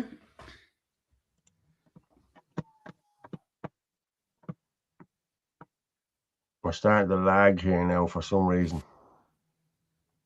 Irish landlord has served eviction notices to over 20 tenants in an apartment block in Limerick City. He apparently served the notice just before the new rental rules kicked in on the 1st of March. The landlord's plan is apparently to sell up. Here is a short clip of arguably the greatest of economists to ever live, Thomas Sowell, on who wins and who loses when rent controls are introduced. Who benefits from this arrangement? Politicians, most of all. How? Because they get the reputation of being for the poor and the downtrodden, and that they're setting aside affordable housing units, usually in some token amounts. They are preventing the evil landlords from raising the rent by rent control, and they make, if they are able to keep the public paranoid that if they take off the rent control, it'll be just sky high prices, and so they gain by that. Both the landlords and the tenants lose. They lose in different ways and to different extents. The tenants lose because they can't find a place to stay. The landlords lose because they don't make the profit they would have made otherwise. The builders lose because there's no demand for apartment buildings if nobody can make a profit on it. Now that's 20 families in an apartment block in Limerick that are now going to be homeless. It's disgusting, isn't it? It's disgusting. And then you see the Indians putting up their videos, like, do you know what I mean? It's just maddening. So it is.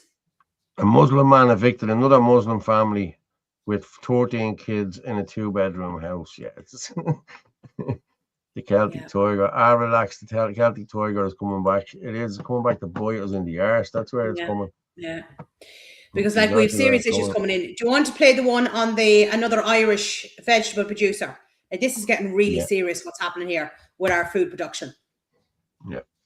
2 days ago, one of the biggest producers of carrots in the country closed its doors for good. Hughes' Farming and Agriculture filed for bankruptcy, and they farmed approximately 700 acres of carrots, parsnips and daffodils, and they've gone out of business.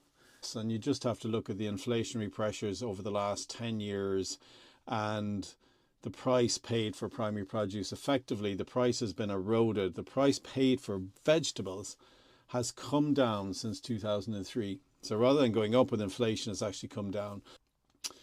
And the reason the price has come down has been driven primarily by the price pressures imposed upon farmers by supermarkets.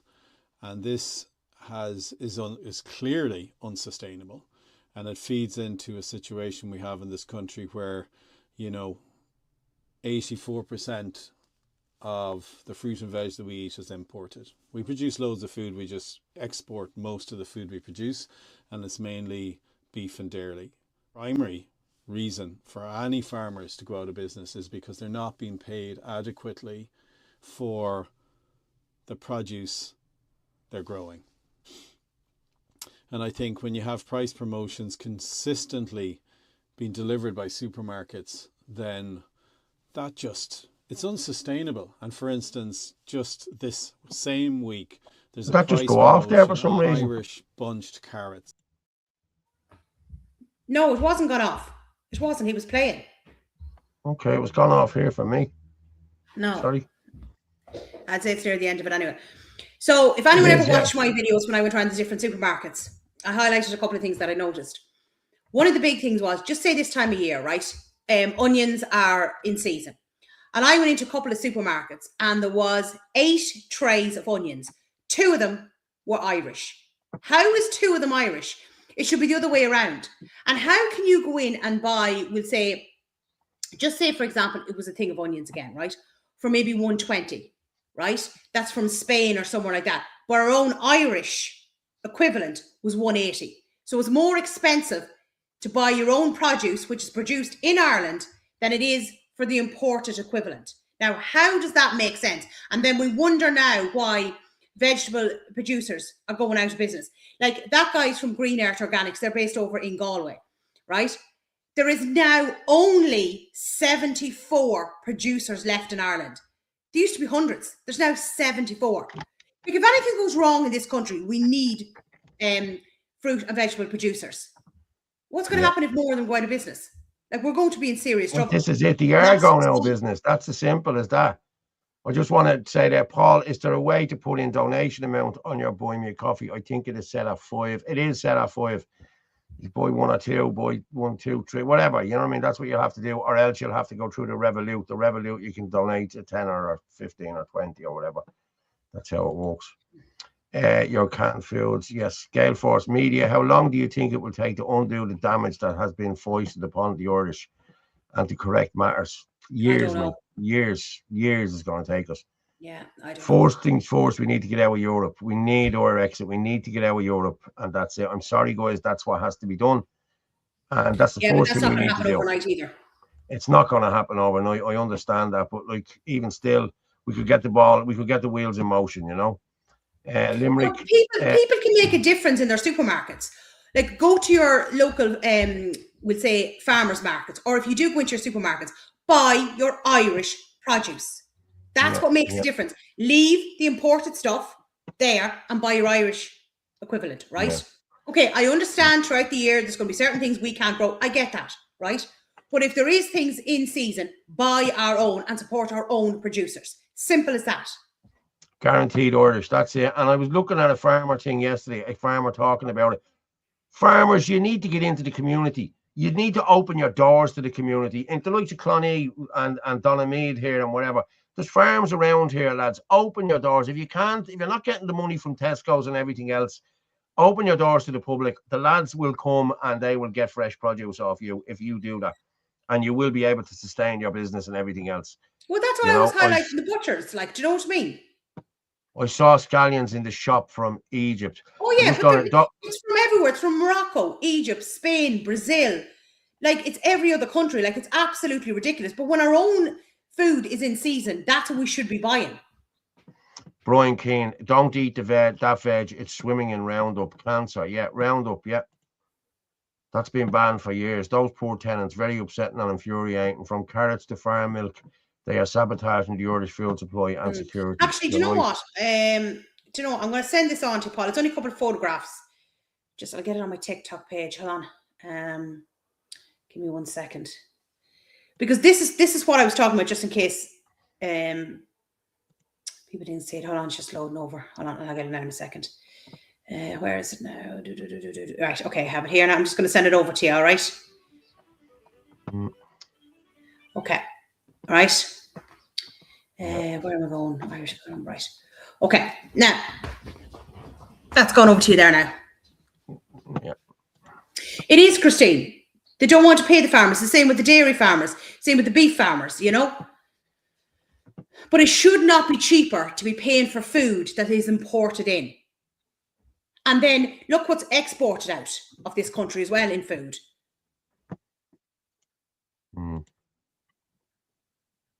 That go through okay?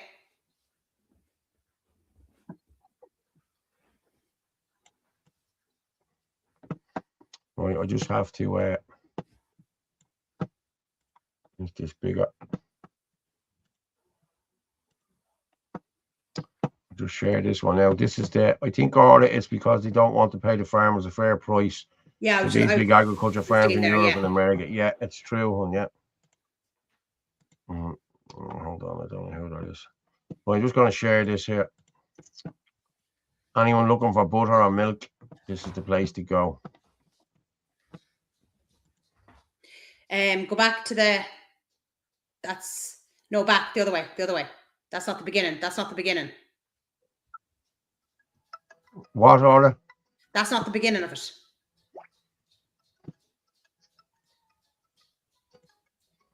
It's the man at the front of it. I have the man here, yeah. Hang on. So this is Tommy from Clonmore Meats. I already featured him as the butcher, and I was in his shop there a couple of weeks ago. Right, Tommy will be getting ready his calendar for next year. The man is gas crap, right? So the milk there is Jersey milk, literally straight across the road, and I happened to come across the real butter, right? So go on to the next photograph.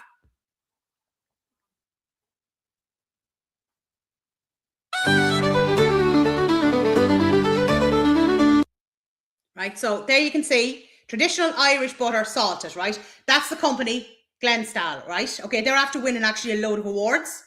So go on to the next one, Paul. So I took a photograph of the ingredients. Right, look at the ingredients. Butter, salt, that's it. Not a list that length, right? So there you go. You want proper butter. You go into either your butchers or some of your local stores like that will have proper butter that isn't full of crap. Right? You can play again. The next one is the Jersey milk. So the Jersey milk is creamier than normal milk, okay? And then I just took a screenshot then of the ingredients.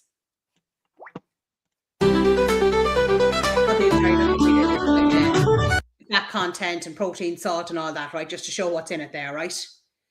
So, but again, that comes literally from straight across the road from the butchers, you know? And this is again the importance of you know, supporting your local and small businesses because they use local businesses.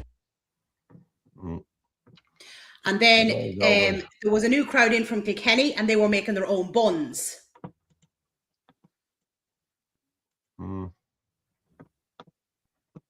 That's what you want. Yeah. That's what you want. But like if you go in, just now, I'm only just giving him as a prime example, but there'll be loads no matter what county you're in. They had bread in there. They had jams. They had free range eggs. They had, you know, different sauces. Like they had loads of stuff that's all again from local producers, you know, and that's what you're supporting when you go into these small shops. There's a farmer's market in Maynooth, but you have to park 1 kilometre away in Tesco because of cycle lanes.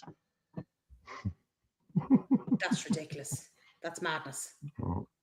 I was there. I wish there was. Air Irish have a rice, porridge, beans for sure, long-lasting dates, and have as much know-how on growing whatever you can too. Yeah, I grew tomatoes one year. They were lovely, beautiful tomatoes. Brian Keir, I'm sure you need a cert to buy Roundup years ago. I don't know now, to be honest with you. Need to cut out the middleman of the retail out for these customers. Every farmer should have a farm shop. I agree, and I would shop in the farm shop. Honestly, I would. Lads, if you want, send in your messages, and if you want Orla to drop out and promote your business, I know she has loads of work on, but like I'm not pushing you to be doing that, Orla. But if you need something promoted, Orla's your lady. Or in Dublin, call me. I'll drop out and I'll do it. I'm going out to Fidelma's again tomorrow now for my breakfast. This is the 3rd time in a week. So, where's my phone? Just has anyone ever been to Fidelma's in Dunshaughlin? I don't know whether Michael John is there, but like we'll see. Can I put my name in? No. This young fella he has the PlayStation away with him now, and he's changing passwords and he's ringing me. Dad, it's looking for me to delete this. No. That's mine. Don't delete anything. I'm sorry. Where am I? What are you putting up? The picture of your fry up, is it? Yeah, I will do now in a minute. I'm just looking for something else actually. Yeah, there we go. Yeah. Let me just. That was last week. I don't want that.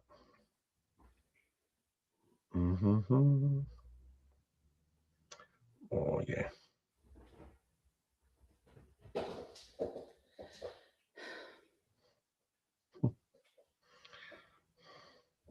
We're not reminiscing, Paul, right? Not reminiscing. I'm not. I'm just gonna actually put this up now because I have it. You know there. get rid of that. Get out full screen. Paul Fitz. Okay, guys, waiting to see this. Look, seriously now, lads. This is the bomb. Lads, look at that. Look at that. Now, that's Kira's pancakes over there. Three rashers and pancakes. Okay, that was hers. But the rest was mine. Look. 4 sausages, 4 rashers. I think there was 5 or 6 rashers there.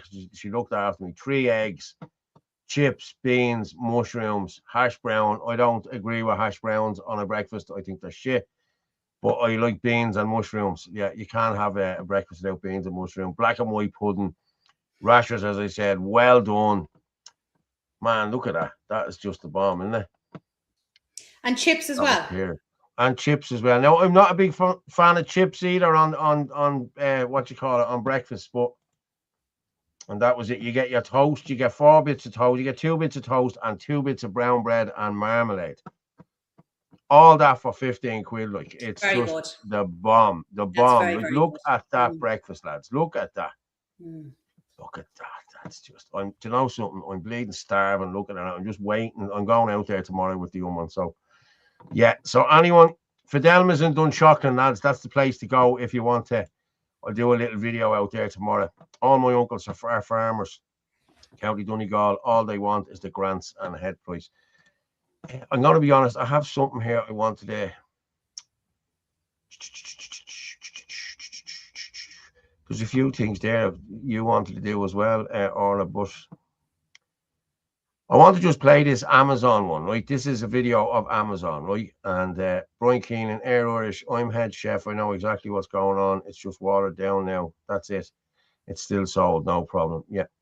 Okay, I'm going to play this video and come back and finish up then, all right? I came to know that Amazon has this opportunity where once you complete at least 2 years in Amazon and once you cross the L5 level, you can actually interview within Amazon for their different countries. I started looking for opportunities almost immediately.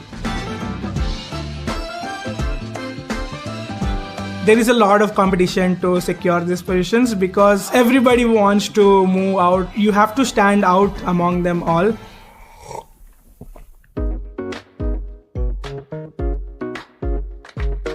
That's where I work.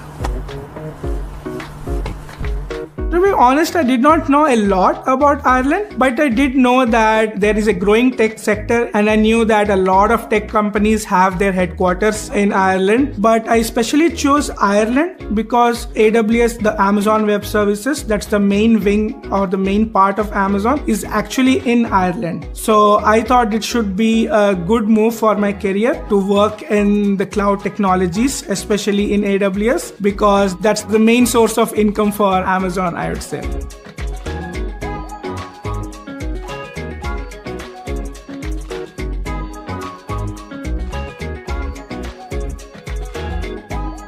Amazon actually covers everything end to end, from the application process to the moving to the flight tickets, all the way to even after coming here, they even provide you an initial 6 weeks of temporary stay.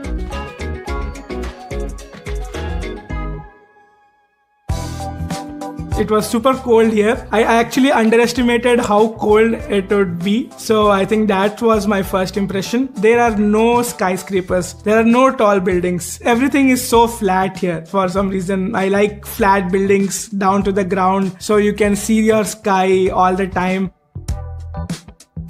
This is the main living area. The rent for this entire house is around 4,000 euros and we split it between the 3 of us, but it's not an equal split because each of the rooms have different configurations. How wonderful. Now, we need to remove all these tech companies from Ireland or we won't have a country anymore. 3 Amazon employees sharing a house for $4,000 a month. How are our kids and our young people supposed to be able to afford $4,000? This is why. Well, why couldn't Amazon hire Irish people who need a job instead of bringing somebody from India and paying everything? Yeah. Paying flights, paying accommodation, paying whatever other fees he was talking about. It's no There's wonder loads of people on social welfare that need a job. It's no wonder rental prices are through the roof when there's an unlimited supply of high-paid tech workers flooding into Ireland. And don't even get me started on the influence these people have on Irish politics. They're all involved with NGOs and cultural groups pushing their people's agenda in our country. Get Amazon out of Ireland. I'm just going to address this here. Mad987, Paul, when are you going to speak out about the use of midazolam in hospitals on our elderly? We have done several times. We have spoke about it, but I think he's looking for us to talk more about it, and yet we will. I need to look more into the midazolam. There was a lot went on here. There was a lot went on in the UK. There was a lot went on. We have spoken out about one on. Yeah, we have. Yeah. Yeah, we will. Yeah, and we will be talking about it again. We're just not going to talk about it tonight. Like, I think, I'll be honest, I think we nearly need to do an hour show just on the vaccine stuff, you know? Yeah, just keep it separate. Yeah. Okay. Actually, can we play Dylan's video? Because Dylan has kindly said that he will join us maybe on Wednesday this week. Dylan is absolutely fantastic. That's him there. So we need to play that. So Dylan, they reached out to me in relation to the services that were going on in the college. Sorry, not the services in the college. The services will say that are like personal assistance to anyone that has a disability. So Dylan just spoke so well. He's absolutely brilliant. He's 24 years old. He's studying psychology and he's a great young lad. Yeah, I'm going to play this now. I'm going to get my cup of tea then and come back and we'll finish up. Just, can you make sure the volume's up on it? You tell me if the volume is up on it. Here today in Carlow with Dylan, and Dylan attends Carlow Institute. And what course are you doing, Dylan? Psychology. Oh, very good. So how is the course going? Yeah, it's really good. It's hard, but you learn a lot. It's not just analysing people, there's a science to it.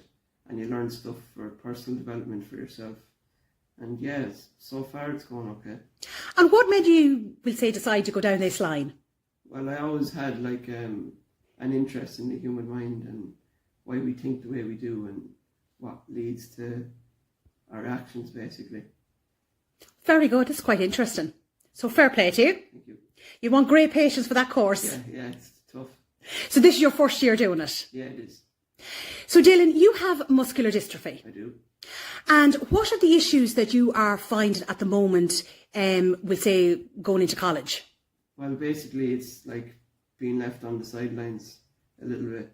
There's not really much transparency. Now, I will say the college has been doing their best, but there is other companies that they've had to bring in to get me assistance, like a PA or a carer, as you'd call it, just for personal things, get me to class, stuff like that. But what I've been having issues with is there hasn't been enough cover or enough funding or hours, really, because they say there's set hours, but then, you know, I don't know where to say, oh, there's no one here today, and there's no notice. I rock up and no one's there. I don't think it's very fair. So pretty much, like, you have to get up and get yourself organised in the morning, which can take a couple of hours. Yeah. And then you go into college and you have no idea that there's nobody there to help you that day. And it's more assistance that you need. Like, you're well able to manage a class and everything like that. Yeah. It's just you go in and you're told there's nobody here for you today. Yeah. And you then have to go home. Yeah. Like, that's very disappointing. No, it is. And I was discussing with you as well, like, what if that particular day you had a very important lecture to attend, and then you can't attend it and you're missing out then? And you were saying to me as well, you've missed quite a few days of college because of this issue. Yeah. Yeah, and it's very true. And it's just these companies that are brought in, they don't even consider me in the conversation. They assume that I'm not mentally capable for what they have to say, or they assume I have less intelligence, but none of that is affected. So why am I not being involved in the conversation? Why are we left in the dark when they have brought in these companies, you know? I've missed like 2 or 3 weeks because of this. Yeah, and that's a lot of college to miss, especially when you're doing such an important course. And then you don't want to be falling behind either. And then you're missing out on hanging out with your friends and everything like that as well. And then in the back of my head, I'm worried about, right, this company that's in now, will they stay in? Or do I have to worry about them, you know, going off again, you know? Back off. We'll say not been included in the conversations, in whether they're showing up or not showing up for you, whether there's somebody else filling in for you, and you're coming in, you know, each day not knowing whether you're going to have somebody there or not. Like, that's a massive impact on you then as well. Yeah, it is. Like, and a lot of people with my situation have a lot to give as well. They have good ideas and opinions, and they deserve a voice, basically. That's what I want to help with. But all you want as well, Dylan, is, is to be included in what's going on. Yeah, I mean, this affects yourself, it affects your college, it affects your day-to-day life. Yeah. You're 24 years old, you're an adult. Yeah, and I never see myself as a victim. The word disability is victimization. They put it on people to make you think that, you're not good enough, or you can't do this, that and the other, but it's not true. And you shouldn't think like that. You're limited. It's not a disability, you're limited. And that's why. But you're only limited physically, you're not limited mentally. Exactly. Yeah, and so you're just really asking for more consideration. Yeah, that's all. Everyone we're still human, Exactly. So it's ridiculous what's going on. And where do you think the issues are? Do you think it's lack of funding? Do you think it's lack of, we'll say, people being hired, that there's just not enough staff? Well, yeah, that's what they always say. And if that's true, whereas there's money going to things that shouldn't really need all that money. There's too much money going into unnecessary things. Between carers, between, assessments and everything else that's going on, this definitely needs to be looked at.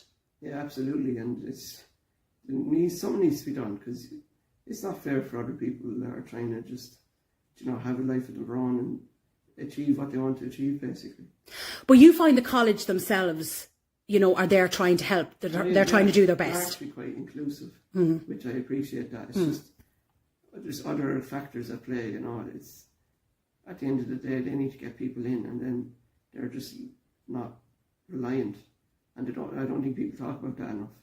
The supports there aren't very reliable.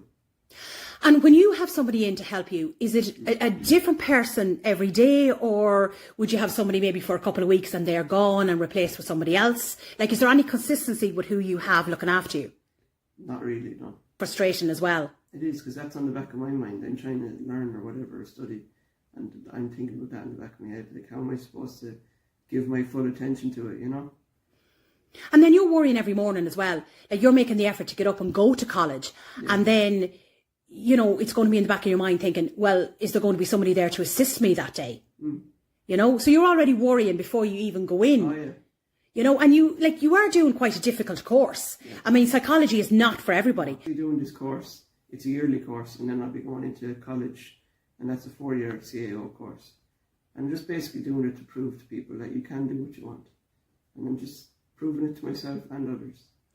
And Dylan, tell us a little bit about the other course you're talking about doing. You were saying art and humanity. Yeah, art and humanities, yeah. Yeah, it's interesting. It has some of the stuff in psychology, and there's philosophy in it, and theology, and other subjects like that. And basically, you take that course if you're looking into doing, self-advocacy or maybe counselling or something like that. Very good. So you could be a spokesperson for people as well. That's what I'm looking to do.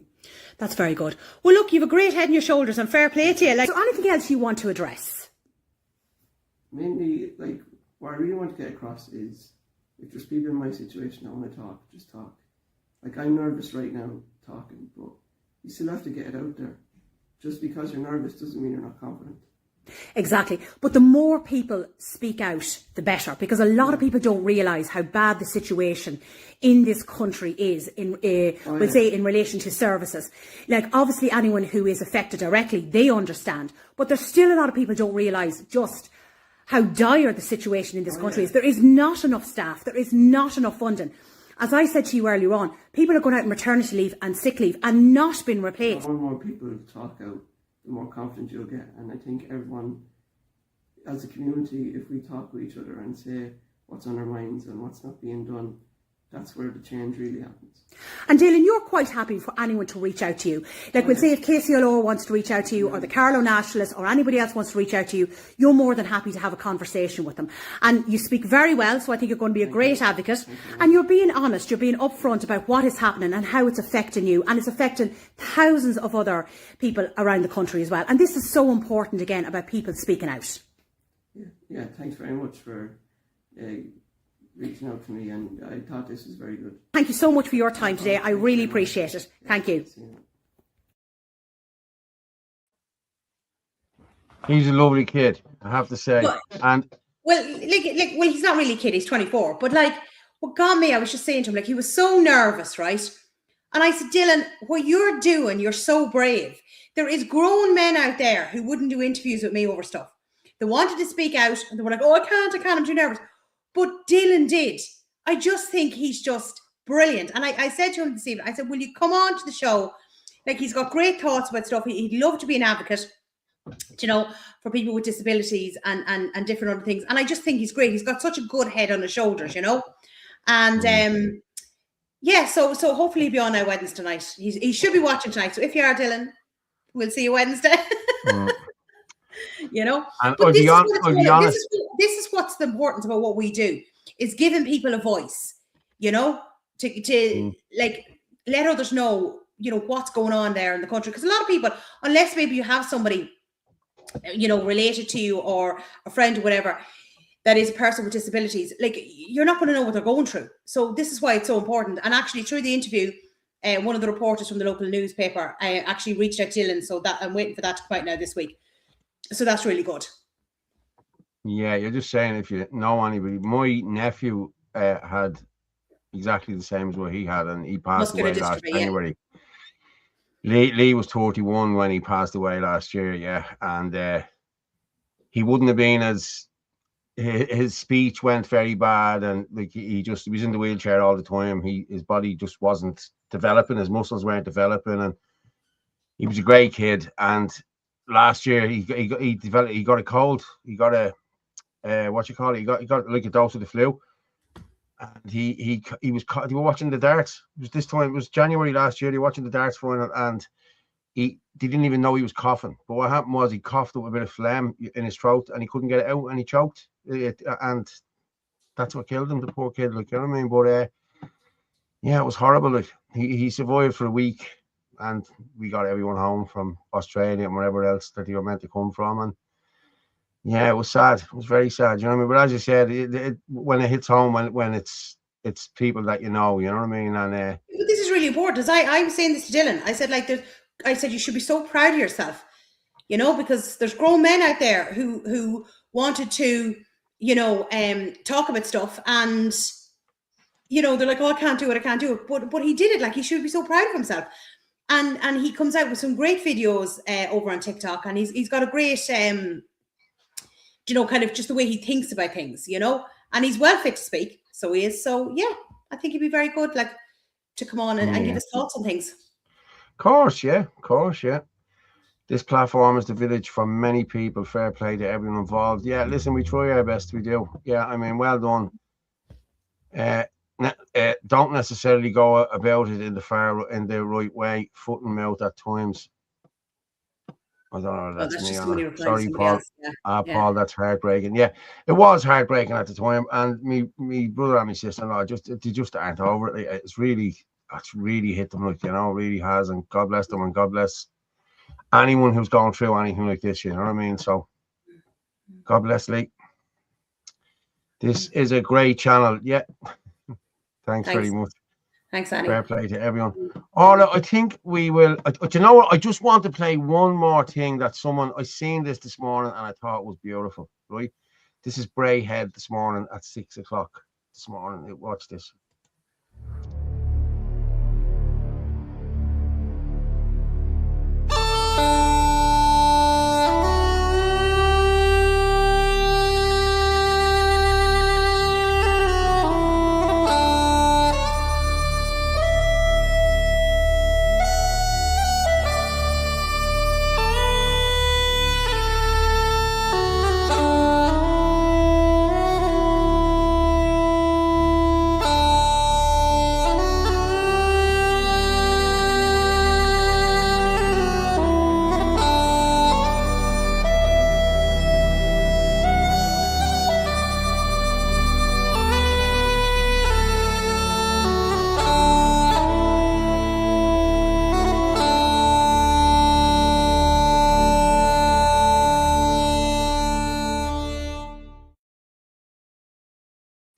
That was just uplifting, wasn't it? It was beautiful. Yeah. Someone said, actually, you know what?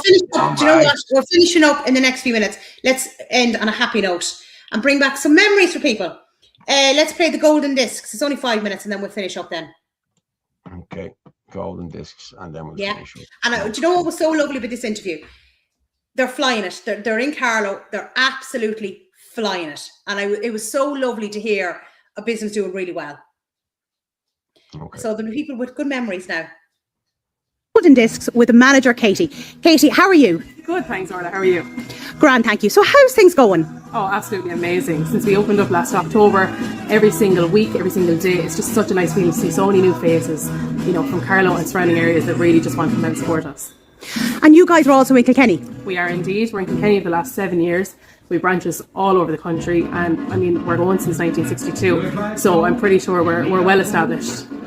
I think it's absolutely brilliant because it just brings back so much nostalgia for all of us. Yeah, absolutely. Like, I mean, the idea of being able to go in and browse, whether you have the money in your back pocket or not, to be able to go and have a look at the things you have a massive interest in, I think was just, it'll stay with you forever. 100%. So you have an LP there? I do. We have the Beatles here, Sgt. Pepper's. And what I tend to do a lot of the times with people, when they're unsure about an album, instead of, you know, taking a chance or whichever, go home and listen to it first. Go home and have a look at the track list, play through the album, whether you want to use your Spotify or your YouTube, because I guarantee you, when you find that album that you do really like, you'll want it then to own. Once you have it at home, nobody else can take that from you. It's definitely worth doing. That's brilliant. And like, they were always so popular over the years. Oh, absolutely. And it's funny because every single year we think, you know, we've served so many people and they've grown their collection, and without fail, every single year it's just growth upon growth upon growth across the music industry and everything else.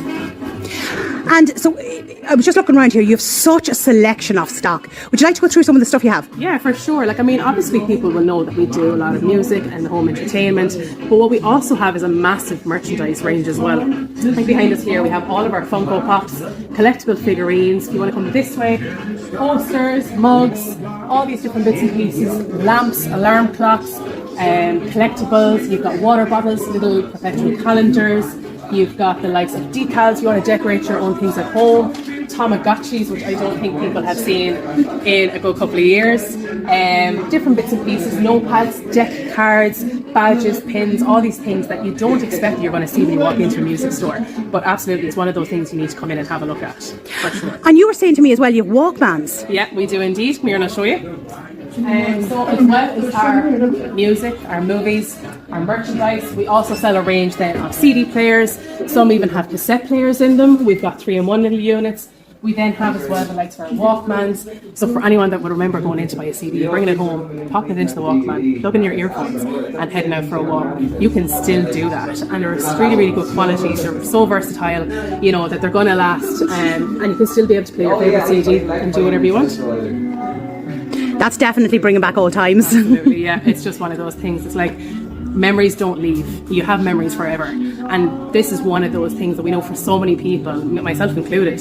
I grew up doing this and walking into music stores the weekend, flicking through posters, checking what was new on the charts. And it's so lovely and welcoming to see so many people that still want to do that these days. Oh, listen, I think it's great. Absolutely, for sure. Thanks, Orla. So some of the other bits then as well of merchandise that we would have in the store is our plushies, our soft little teddies. You have little mini ones. You have these really cool things as well, like little blind bags, where you won't be surprised about what you're going to get. You have then as well down here, which I think is really, really cool for a lot of people too, is all of our merchandise t-shirts. So whether it's movies, whether it's music, whether it's iconic album covers, you can also get these onto a t-shirt. And we have these in stock at all times. If everyone's sure of the size or anything, any of the guys can give you a hand. But it's pretty cool, I think. I love some of the stuff you can see, like you have Jaws there, you have the Ghostbusters, you have Garfield. Your iconic stuff like the Rolling Stones, you know, everything and anything. And we're constantly updating our merch as well, so it's staying fresh. There's constantly new titles coming in and out from different suppliers, so it's always worth coming in to have a look around to see. And people can come into you at any stage and ask you any questions. Absolutely. And like for people, if you're kind of worried that maybe we do or don't stock that niche album, pop in and have a chat with us, because more than likely we'll still have a supplier where we can probably locate it for you.